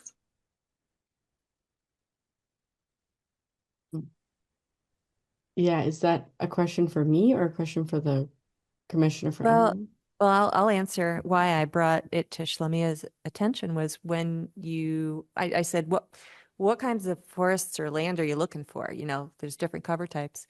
And what you described, it was, land that was maybe oak hickory, that had mass-bearing shrubs, and particularly ones that had evidence of chestnut or chestnut stumps, that were resprouting. And I said, oh my God, I just walked a property that looked exactly like that not a couple of months ago. And so that's, Patty, that's why I was like, oh, well, wait a minute. And I'd been sort of racking my brain thinking about properties that I'd seen that were conserved or that Franklin Land Trust stewarded. But then I saw one here. And so it really fit that profile, that particular style that you were looking for. I don't know if there's other landscapes that you're interested in or researching, but it fit all of that criteria. So that's why I mentioned Canada Hill. Cool. Which, Well, I'd also love to talk to you more later. Shlemia. that sounds great. Yeah. Are there any other questions for Shlemia at this moment? Comments? I don't know if this was part of I think I was away on parental leave when all of this got started. But I don't know if this was part of the thought process or not, but I'm pretty sure this property is part of the historic or prehistoric Pecumtuck Ridge Trail. So I know it's been like, a trail that, Native people have used for, thousands of years or whatever. So it sounds like a good parcel to me, for this kind of management practice as well, for that reason too. Yeah, and I would venture to say that there's a decent chance that that's that's not accidental, right? The fact that it has that suite of species is probably attributable to the fact that there was indeed a town right there and that sort of thing. That's exactly what's going on, I would say. And the fact that it's conservation land obviously is, not to be assumed. But once it is, that confluence makes sense. Okay. All right. Well, I look forward to seeing your proposal. Thank you. Thank you. Great to see you, Shlemia. Thank you so much. Thank you. Great to see you. All right. Next on our agenda, we have a proposal for a hazard tree removal policy. The agent proposes instituting a hazard tree removal policy. This will allow the agent to provide administrative approval for the removal of up to 5 trees within jurisdictional resource areas if they pose a threat to the safety of property owners or structures. Commission to discuss the need for the policy, any edits they would like to see, and determine if they are ready to vote to approve. 15 minutes have been allocated for this agenda item. So did everybody have a chance to look over the documents that cover the tree removal policy? Yes. No one's saying anything, Yes. so I'll say yes. Okay, I did too. Yay. I did put a couple of comments in the document, but I thought overall it was good and sound. I had a couple of comments, but I didn't know if I was supposed to put them in the document or not. Oh. So I wrote them down, but Oh, good. but I don't have my computer because Oh, yeah. I'm pulling it up here. Can we put it up on the? I don't know if Yeah, it helps great. Oh yeah. to share it or not. I don't know. I Can can you- have it open. Yeah, I could share it. If I don't put my comments in the document, I won't remember anything.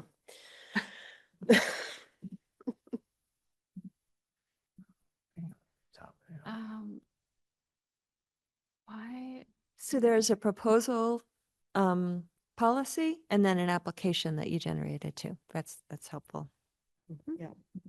Yeah, the application is, what the public would submit, and it coincides the policy, so it's cohesive. Mhm. So I highlighted things in yellow that I wanted to run by you guys Mhm. on top of the actual policy.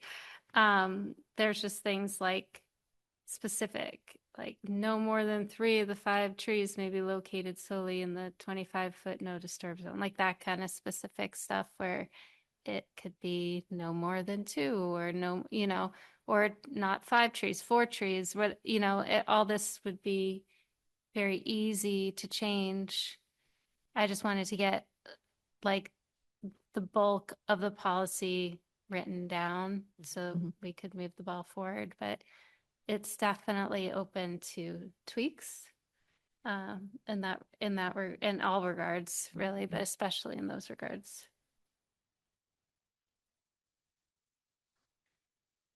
So So the idea is basically that you would check most of these before even, but they I wouldn't would have to check come- all of them. all of them. I mean, Unless for some reason this tree was except for the like emergency one. on its way down and they had to deal with it in Right. that moment, all applications would Have come to be checked before first. me.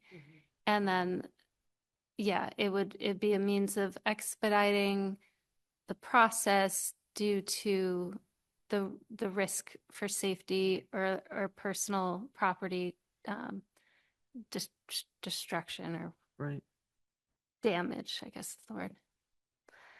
But the idea would be that the commission would discuss the conditions now so that when I review these applications, I can ensure that the conditions that the commission would want to see would be ones that I relayed to the applicant, and there was a paper trail and all that. So the end goal wouldn't be like without the commission's, I don't know. It's not a go around. It's not a shortcut. Exactly. They're not like getting to do something without like kind of commission oversight or whatever. So there certainly be, mitigation that would have to be done. There's a whole section on mitigation. It talks about, like best practices, like, park heavy equipment on paved areas, like, no heavy equipment in wetlands, all that, just to be really clear instead of so that it's written down, there's like a clear path forward, not only for future agents, but also for Greenfield residents. So they have a clear understanding of, okay, this tree has to come down. What is okay to do? The tree companies know it's all there. Mhm. So.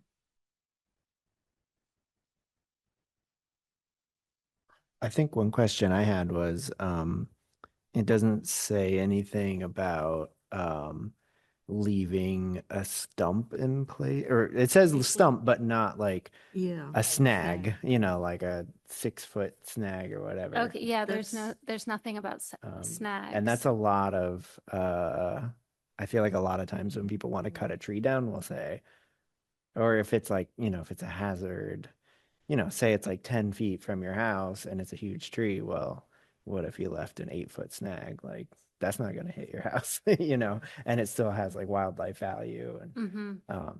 I mean, that could be something that maybe that's only if it's in like, instead of just buffer zone, maybe only if it's in a resource area, or only if it's in the no disturb zone, or Right. that- Or, yeah, I was yeah. gonna say, or at least, I mean, I had written down at least saying our preference would be for you to leave a snag or to leave the log there for habitat. Or we could say, leave a snag. If there's a reason it can't be done, you need to explain why, Right. and that has to be Something like approved. I don't know. Right. So as it relates to that piece, it sounds like the language should be something to the effect of deal with the emergency piece. Do not take any more than is necessary until we can then assess what we require you to leave behind as a snag versus stump versus this. Well, I mean, the only thing is that makes it sound like it's going to get cut twice potentially, and Yeah. people probably aren't going to want to. Yeah, it. have the equipment Yeah. come out twice. Yeah. Um,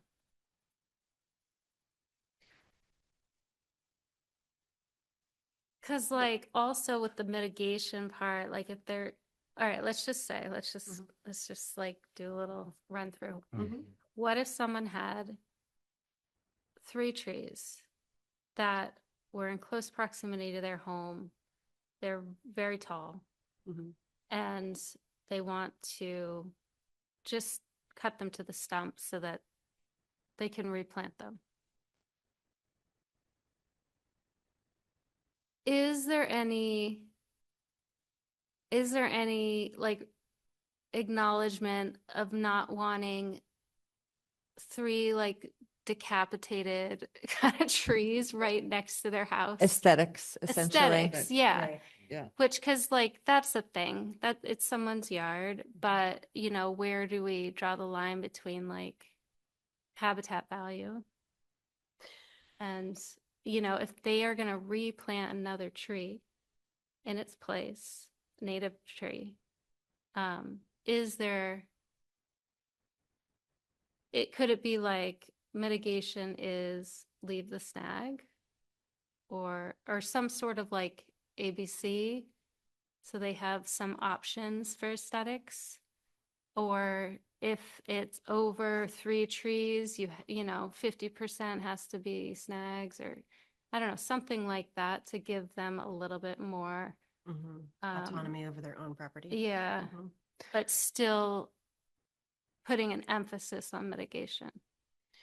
So there's one piece of this that sticks for me, and that's the replanting a tree in as close proximity as possible to the tree that was just taken down when that tree was taken down because it became a problem for the house. And so it seems Right. counterintuitive to me to just plant a new tree that will then in the future have to be taken down because of its Right. proximity to the house. Right, and that's what I was talking to like the resident that this came up with. I was saying shrubs Mhm. was you said most shrub. appropriate in that because you Yeah. don't want to just have the same problem again. Right. And there was a part of this where I did talk I about did see two like shrubs for DBH. a and- yeah, yeah. for a large tree. Yeah. What did I say? Two shrubs Two for sh- this for the large tree replacement. Two shrubs or one tree, or Okay. one shrub and one tree or something for the smaller. Oh, yeah. So it gave the option if it was a large tree to replace it with a tree or two shrubs, if that was like, Well, there might be reasons why it does make sense to plant a tree where there was a tree. For example, if an ash is the tree that's being taken down, but you're going to plant something that doesn't have as many health threats, mhm, Mm-hmm. then it maybe a healthy tree would be fine near the house, but Yeah. a diseased tree wouldn't be. yeah. So there are a lot of like combinations. Also, I like the fact that you said you can replace it, but it has to be a native tree. So that's sort of one of the reasons people can cut is if they want to get rid of a invasive exotic tree, then we want them to bring in something that's, suitable for the landscape. Yeah. So, but I don't think it says anything in there about where the mitigation trees are planted. though, It right? did. It said, It's- as, I think it said it's close to, Oh, but number it two there. approximately, but Yeah. yeah, or it said or but it- closer to the wetland edge. right, Closer to the wetland, okay. or it was up So or something that was like that could be was up to the like- commissions. If the tree's like right up on their house, they can replace it and plant the replacement closer to the wetland Mhm. so that it's not like Mhm. threatening, because a lot of insurance companies too Right. won't insure.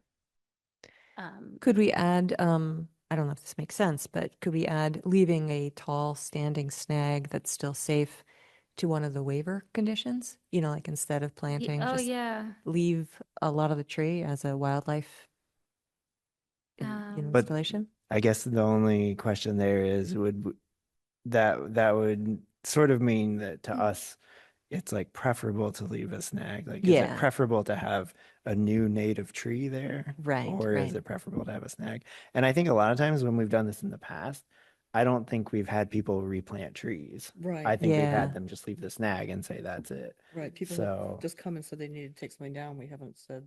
Yeah. They So have I to mean, I replant think it. if they're replanting native shrubs or trees, that might be better than, Yeah. I think Snag. especially given that we're Sure. talking up to 5 trees at this point. Mhm. If it were a larger swath of trees, then I think that that snag or leave the log piece might be more critical. But Does it would it make a difference, like you were saying, like maybe if they are in the no disturb zone, maybe leaving the snag instead of going in and disturbing it more to making it worse. plant. Mhm. And then, but outside it could be more of an option, maybe something like that. That makes sense to me. Yeah, and I think there will still need to be like a case by case basis kind of administrative aspect to it, depending on where the structures are located in proximity to, Yeah, because I know. and like the health of what they want to cut, if it's like already partially blown. I don't know. I think there's still like a nuanced way about it, but I do want to add, I do want to add a snag component to this. There's an operational issue too, because leaving a snag is easier if you're using equipment.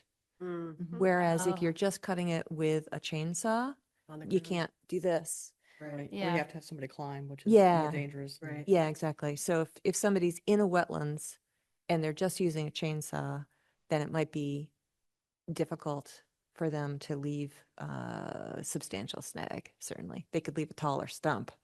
But so the fact that we're dealing with wetlands, I don't know. But I don't know. You've said that they've often left stumps in the past, so obviously people are able to do it. I mean, snags in the past. Yeah, we have had Um, people complain about the cost in doing so, but then Yes. they've done it. So It's That was what we possible. had. Yeah. it might be preferable if that was not. But also, I don't think those people had to replant trees. Yeah. So and keep them alive for 2 years at least. We Yeah, had and I see a difference with like someone wanting to cut trees because they're like building something. They're looking for a building permit versus the random resident that has a threat to their safety. You know, they're not coming before us to try to like propose like a project that they're gonna, Benefit generate from. income on Yeah. or anything. It's just like they have a hazard tree in their yard, and I wouldn't want to impose like undue expenses, Yeah. or I would, yeah, that's not what I'm proposing. So it's really up to you guys.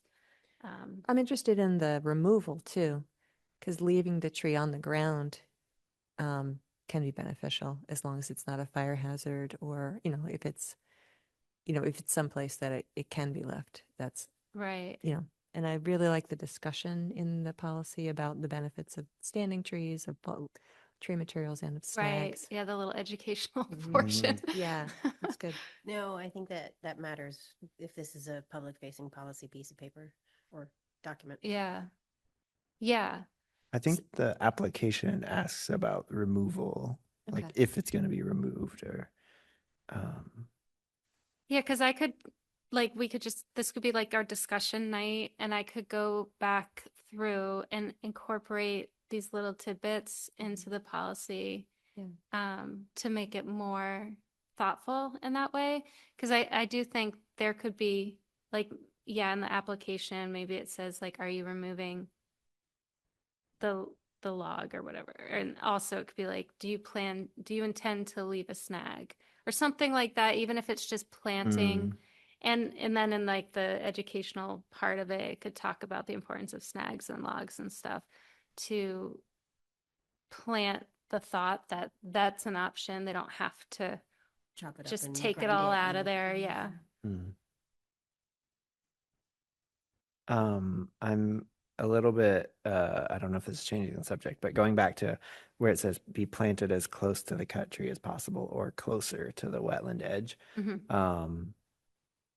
I guess maybe that should say resource area instead of wetland because it could be in riverfront area, it could be a wetland, it could be Right. a vernal pool. Okay. Okay. I can update that. And yeah, it could be in a resource area or it could be in a buffer zone, right? So Yeah, so the other great thing about the application is that I would be, or whatever agent would be able to like approve where they want to plant it. And so if they're trying to plant it like in the wetland, they'd be like, oh, let's just move it back away, so it's like kind of telling them close to the cut tree or closer to the resource area. But then ultimately it's the agent that's going to be like, that's a good spot. That's not a good spot. Yeah. And for whatever reason. I guess I'm wondering if it needs to be that specific. I don't know. I'm just thinking of like situations where maybe it makes more sense to plant a replacement tree somewhere else on the property that's like also in a resource area or also in the buffer zone, but is like further away from the house and maybe it's more likely to be there for, decades or whatever. And so maybe I don't know. I'm just thinking like maybe it should just be like So more of a placement of the mitigation. tree needs to be approved by the agent or something That's like right. that. Right. Just to keep Okay. it Yeah, vague something and vague. then- Okay. So it I- could be more of a mitigation rather than a strict replacement kind of idea. Maybe. Because Or- if it's being put somewhere else, then it's. Yeah, Yeah. that would be more mitigation then. Yeah, so it's just Or it could be the things could change to say if it's replacement, like 1-for-1 replacement in place or 2-for-1 mitigation elsewhere on your property, Mm. I mean, that's something we can make it as complicated as we want, but you know, I'm just thinking there are these other options too. That's it. Okay, this is great. Let's see. I will say in general, I think it would be great to have a policy like this in place. And I I know trying to get us all to agree on one specific thing can be a little bit like herding cats, maybe, but I think we'll get there.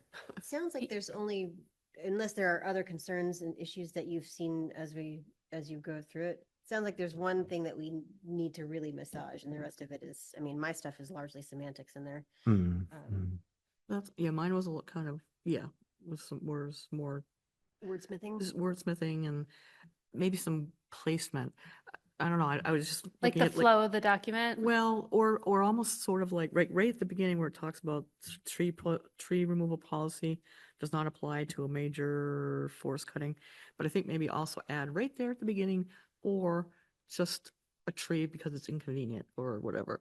I mean, I know it's called a hazard plan, but people Right. sometimes skip that and they think, Yeah. oh, I can just take down any tree I want. Right. But I think calling that out right at the beginning so they say, oh, wait, oh, I can't just take it down because I feel Yeah, like taking it down. because yeah, I just, because you don't I like the just know how needles. many, I just know how many people don't really read things and, Uh-huh. you know, and I think Sure. just, and I know you put, there was a whole section at the bottom where it said like, whatever, that this was not for whatever, I don't know, Right. yeah. non-hazardous tree removal, whatever, but yeah, Like how many people get to the end, you know? Yeah. I think maybe putting that up near the, near the Need a top. TLDR. I think that's a Yeah. really good point. Lead Um, with the big point and then Just, sort the details after. yeah.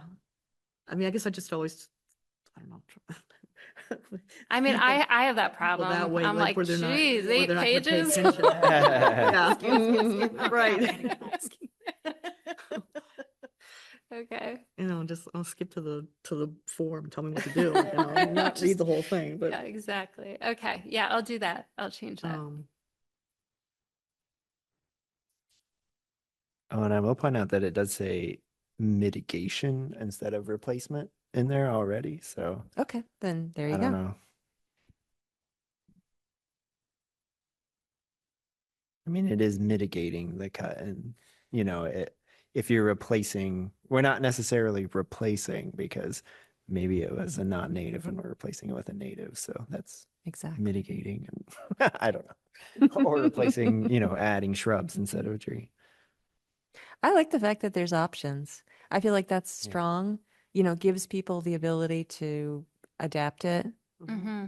And we're, you know, we're trying to make this be one policy that'll fit a million different issues. So having there be different pathways that people can take seems like a good way to, and then people also can figure out what fits their budget. Yeah.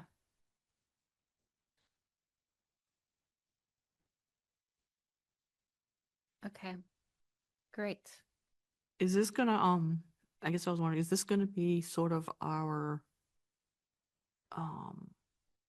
like when we get people who say, I didn't know I was supposed to let you know, and this is our kind of like safety net, like, yes, it was on the website, you Yeah, knew. So, other towns have it on the towns I referenced had it on their website, Right. and it was like a FAQ, like, what if I have a hazard tree in a jurisdictional, you know, right. and it can link to the. But I mean, so it sort of disallows that excuse of I just didn't know kind of thing. Yeah, I mean, I feel like there'll always be those people. Right. like, I Well, don't that's check- why I didn't know. I mean, I don't want to be too petty or whatever, but I didn't know if there should be a section that said like failure to adhere to prior approval Right. or to adhere to the guidelines could result in, Lines you know, or- fines or extra mitigation, you know, Right. some kind Yeah. of financial, Yeah. you know, if you don't adhere, Yeah, you know, let us know first Yeah, or adhere to guidelines. that will be deposited directly into Um, our conservation Yes. fund. Right. Well, I mean, I saw Actually, if we collect funds, they go into the city's general Yeah. funds. If we collect fines, Okay. they go into the city's general. well, I was fund. looking at the tree warden one, and it says right there, if you do, you know, if you cut something down without asking them, the first time it's $100, second time it's $200. I don't know, Yeah. whatever. So I didn't know if, you know, Yeah, I don't know what I don't know. extra steps are involved to get like an approval to be able to fine somebody. Is that Well, Same- we've been We have to given print the the pad. approval to do by it. city So- council. We haven't So, given that but if like, he's authority. putting it we, in would it there- is it just a matter of me proposing a number and you all? I think there are certain Discussing it and voting guidelines it? for, I think there's like a limit on how much is allowed to be Yeah. fined. And I forget I don't know what the number is off the top of my head, but there is like a limit to like what it can be. And I think in our the wetlands regulations, I think it outlines like what we're allowed to fine people for, or Okay. like in general. I think it's like for people not following our order. Like if we do, Mm, you know, what's that called? Order Enforcement order? condition? Enforcement Oh, order, okay. and then they're like not doing it, then we can fine them for that Okay. or things like that. So So, So if we can't do money, it could be maybe that we would require extra mitigation, like instead of 1-to-1, now you have to do 2-to-1, or you Right. have to do 3-to-1 or whatever. okay, Because I don't know. right. and then I if don't they know, I'm don't just- do that, we do an enforcement order Right, and then we and fine then them. we fine them. Okay. Yeah. I'm just trying to cut down on as much of trying to, after the fact, Mhm. having Yeah. to, Yeah. you know, deal with Remediate stuff. the issue. Yeah. Okay. Yeah, I'll add a bit. Just a thought. I mean, it doesn't mean, I don't know, it doesn't, but just a thought. Okay. And I did have a little, I mean, I mean, I read what it said there, but the emergency one where they don't have to have prior, but they Yeah, I have know. to- It's kind of because it's like, oh, because this is I'm- for I'm just- hazards. Yeah, I'm just worried that that might get taken advantage of, that people are gonna be like, oh, it's emergency, you know. Yeah. Yeah. I mean, maybe it's that they have to at least call and say, oh my God, I have this tree that is like breaking off right now. I'm gonna have to cut it. I will send you a picture within 2 days Yeah. or something. I don't know.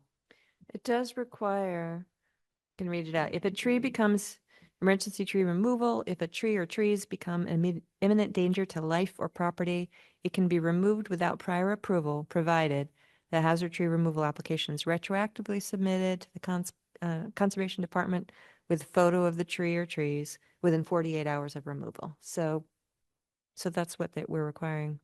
And I think for a branch, they can take down a branch. Like, I don't think they have to come to us for that because vista pruning is Oh, allowed. yeah. It's not, Right, yeah. So they can take a branch down. They just can't kill a tree. Yeah. I guess they could remove enough branches that it kills the tree, but Yeah, oops. Because I do think this is fine still, because they still are required to send photo documentation. They're still required to fill out the application. And I believe they're still required to do the mitigation. So it's still like, I guess they're not like let off the hook. No, but I guess I'm always like thinking the opposite way, like thinking, well, what if you get the picture and you're like, that was not like imminent danger. Yeah. You know, you should have come before, you should have, you know, presented that, asked me beforehand. What do you do then? Well, I know. I know. just feel like people, what I do you know. do? It's like, I just think- I just think that like, hopefully the majority of right, when people do it. are really just trying to do good and they want to make sure that their lives and properties aren't at risk if there is, Yeah. and this would provide the expectation that like you're in a resource area, so you can't just take it down without replacing it in some way, and extra care should be taken because it's sensitive habitat and sensitive like soils. You need to like park on the, just something. So, because some people just, they don't have the know-how, they can tell it's a wetland, but they don't necessarily know, like, oh, the equipment should come in from this. I don't know, just some sort of guidance. Was there something in there that said that it had to be an approved tree service or something like that? I mean, Certified There was- arborist. Yeah. certified arborist, but was It- there Oh, that who does the removal? Yeah. Oh, who does I don't think I did. I thought there was a little line, and I was like, I don't know, but maybe not. The Mm. applicant may choose an arborist of their choice. Yeah, no, something. Capital A arborist. can't Yeah, a remember. lot of this is like copied Okay. from, Well, I just was wondering, I mean, are people allowed to take it down themselves with a chainsaw or whatever? I think as long, they should be able to, as long as Yeah. they do it Yeah. according to the way it should be Okay. done. Yeah, it doesn't need to be someone who's like Doesn't have to be a tree a removal. certified, wetland tree remover. I feel like that's like not necessarily, I'm not sure where. not like if I it was like also read the- pesticide application, we want someone who's like certified or licensed. Legally required. Yeah. by- But yeah, but I feel like that's That's not the same. that's their, Okay. I feel like up to them to figure Well, out. that's what I was thinking, but I thought I read something and I was like, so I mean, I was just trying. That's why I was just trying. Right. It's like, does that mean they can't do it themselves? When I go back through this week, I'll look to see. I could be. you Like I know- said, I was reading the tree warden one also, and I might have mixed up. Yeah, like after reading this and working on it for so long, like I started confusing what I had where, what I read where, and I needed to just like put it down for a week so that I could start fresh. And did you say you saw the tree warden's like application to remove? Is that what I it didn't- was? No, I didn't. Didn't you? You posted their The policy. policy, Okay. yeah. Yeah. So I just was reading. Okay. And that's good too, so that if it is within whatever the period, the Public. area is on Yeah. the street tree, then it falls under his Right. jurisdiction. Yeah. curious, Yeah. or And their would it be jurisdiction. possible to get the tree warden to share, like, if it's in a resource, wetland resource area, whatever, you have to go to the Conservation Commission, like, we could say, if it's a Right. street tree, go to them, and they Yeah. could say, if it's wetlands, Yeah. go to them. Yeah. Yeah. That coordination back and forth. So that way, if someone just looks at like tree warden stuff on the website, they're not like, oh, well, doesn't say anything about wetlands. Yeah. Mhm. True. Yeah. So Okay. that could be like a coordination there. Yeah, absolutely. Okay. Anything else? Great job. It really Yeah, looks it's good. Absolutely. Yeah. And I do think it's good to try to get things so that the residents will do it. Yeah. instead of- Mhm. Don't make it prohibitive. Instead of prohibit or they just do it without having to do all the steps Right. because it's just easier. Yeah, But, absolutely. So yeah, I think making it as easy Mhm. and cheap. FYI, in the wetlands ordinance, it says any person who violates any provision of this chapter or regulations, permits, or administrative orders issued thereunder shall be punished by a fine of not more than $300 per day each Per day, day. blah, blah, blah, blah. So that's what it Okay. says there. But I think, so this is under, I think you need to look up, it says the commission shall have authority to enforce this chapter, its regulations and permits by non-criminal citations under Massachusetts General Law, Chapter 40, Section 21D. And I think that might say like what is legally allowable for fine limits in there for non-criminal citations. Okay. So I don't know. If we wanted to throw a number on there, we should, just double check that. Because Yeah, because those fines, you're saying would go into general fund. Do you mean the wetlands protection? no, they go area? into the city's The city's general. fund. general fund. And then we could go to city council and say, oh, we collected $1,000 in fines this year. Can you please give us $1,000 into our thing? And they might do it, but in general, it just goes into, I think it's that way. So that way we're not doing a bunch of fines to make money. You know what I mean? Like we don't get any benefit from it. Right. But And Okay. maybe being a little, I was gonna say a little less specific, maybe something like not more than you could face a fine of up to not Up to- more than Right. $300 or whatever. And that way, again, it's up to you, sort of like how bad was the Yeah, was the infraction. infraction. Yeah. And Okay. did they did Just need that ticket book. or we can go to the police and say, please write a Right. fine for this Right. person. Yeah. Or we could ask them to just play an extra trade or whatever. Okay, sounds great.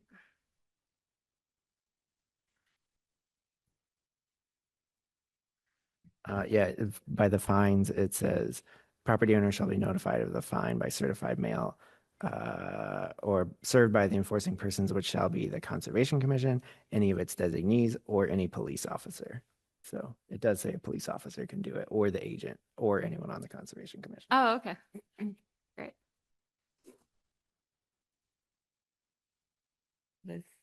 Didn't you try the police and they said they didn't want to do it? That was before me. Oh, okay. Yeah. Okay, so moving on to our next item, a vote authorizing signatures of commissions. Commission will vote to authorize the conservation agent to electronically sign the Greenfield Conservation Commission documents on behalf of individual members. Okay, so I looked into this topic more. I called the Registry of Deeds. They are still accepting electronic signatures from the agent for the commission. The person I spoke with doesn't know what happened in the situation where somebody's certificate of compliance was rejected. But they said if they tried to submit it online or digitally, they need to submit it with the vote. Mm. If they came in person, they have the vote on record. So there's a chance that person tried to do it digitally. So either way, I think we should re-up this, and then I, as a default, will always include it so that whoever has the option to submit it digitally or in person. Should it be something that says specifically you now, or should it be saying, just say the city of Greenfield conservation agent? Yes. So that it's always for the I think it should. If you're not here. I think, yeah, it should just say the agent as generically, but it will have the date and I am the agent. Right. Okay. So maybe in the motion, you could say, well, I have the motion written here. It says the conservation agent is authorized. So that's generic enough for me. If someone wants to read the motion. I think I would maybe just add, just the official, the city of Greenfield conservation agent. Yeah, it's this, that's the motion. Okay. So it just starts there. Can you make a motion? Right There you somewhere I can. can't. Okay. How about I'll do this? Can I get a motion that the Conservation Commission hereby recognizes and accepts the provisions of MGL C110G regarding electronic signatures, and that its members will henceforth execute documents either with electronic signatures or with wet ink signatures, and that both will carry the same legal weight and effect. The conservation agent is authorized to electronically sign Greenfield Conservation Commission documents on the behalf of individual members. I make that motion. Can I get a second? A second. Okay. All right, great. Then we will vote to approve this, starting with Emily, Aye. Erica, Aye. Travis. Aye. I am also an aye. The motion passes unanimously. Great.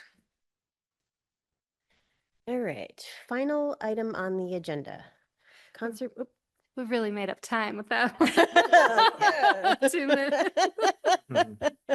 Conservation Commission accounts. Review the bank accounts held by the commission, balances and means through which those accounts are funded. I have some great news, guys. Oh. So I reached out to accounting to generate reports. I don't have the reports. I'm going to work with Ella to get the specific reports. But I did get to the bottom of where is the $5,000 for our conservation fund. It is in there. We have just over $5,000. Nice. And what the problem was when the reports were being generated, Eric was entering the account, but then putting because the account has sub accounts, so he was narrowing the filter too much, and so the sub account had 0. Okay. But so whatever the $5,000 was in other sub accounts of the main account. So anyway, we have $5,000 in our conservation fund. It's really exciting. So Ella and I are going to work this week to get specific transaction history kind of stuff for each account so that we have it. But I think our major question was answered with where did that money go? So yeah, that's the conservation fund. Great. Yeah. Good job. Very Good sleuthing. Yep. We're rich and we can. We're rich. I know. 4 digits. It's a comma in there. And just a note for anyone watching this on YouTube, anyone can make a donation into the Greenfield Conservation Fund if you would like, and it only requires the approval of the mayor to go in there. So feel free to do that. And what are the restrictions on that fund? That can basically be used for anything for conservation land, anything that we do related to So conservation, buying, land management, buy it, build trails, print things, make signs, habitat restoration. Yeah, that can All be used good for stuff. anything. Mhm. That's my update for that. And I'll add it to the agenda again when I have the transaction history. Great. Well, that's exciting. And that looks like everything for the evening. Yeah, I have no updates on, well, I guess I could update you on 384 Deerfield Street, which is the wastewater treatment facility. They have wrapped up their construction. I went over there, it looks great, but all erosion controls are still in place because it's winter. And so they'll be seeding in the spring and probably looking for a COC come sometime after the spring. Great. Yeah. Cool. Okay. Well, that having all been said, I would love to hear oh, wait a minute. What is our next? All right. So our next Conservation Commission meeting will be Tuesday, February 10th, 2026 at 6:30 p.m. Can I get a motion to adjourn? So moved. Can I get a second? Second. All right. Starting with Emily, let's vote to adjourn. Aye. Erica, Aye. Travis, Aye. I am also an aye. See you all on February 10th.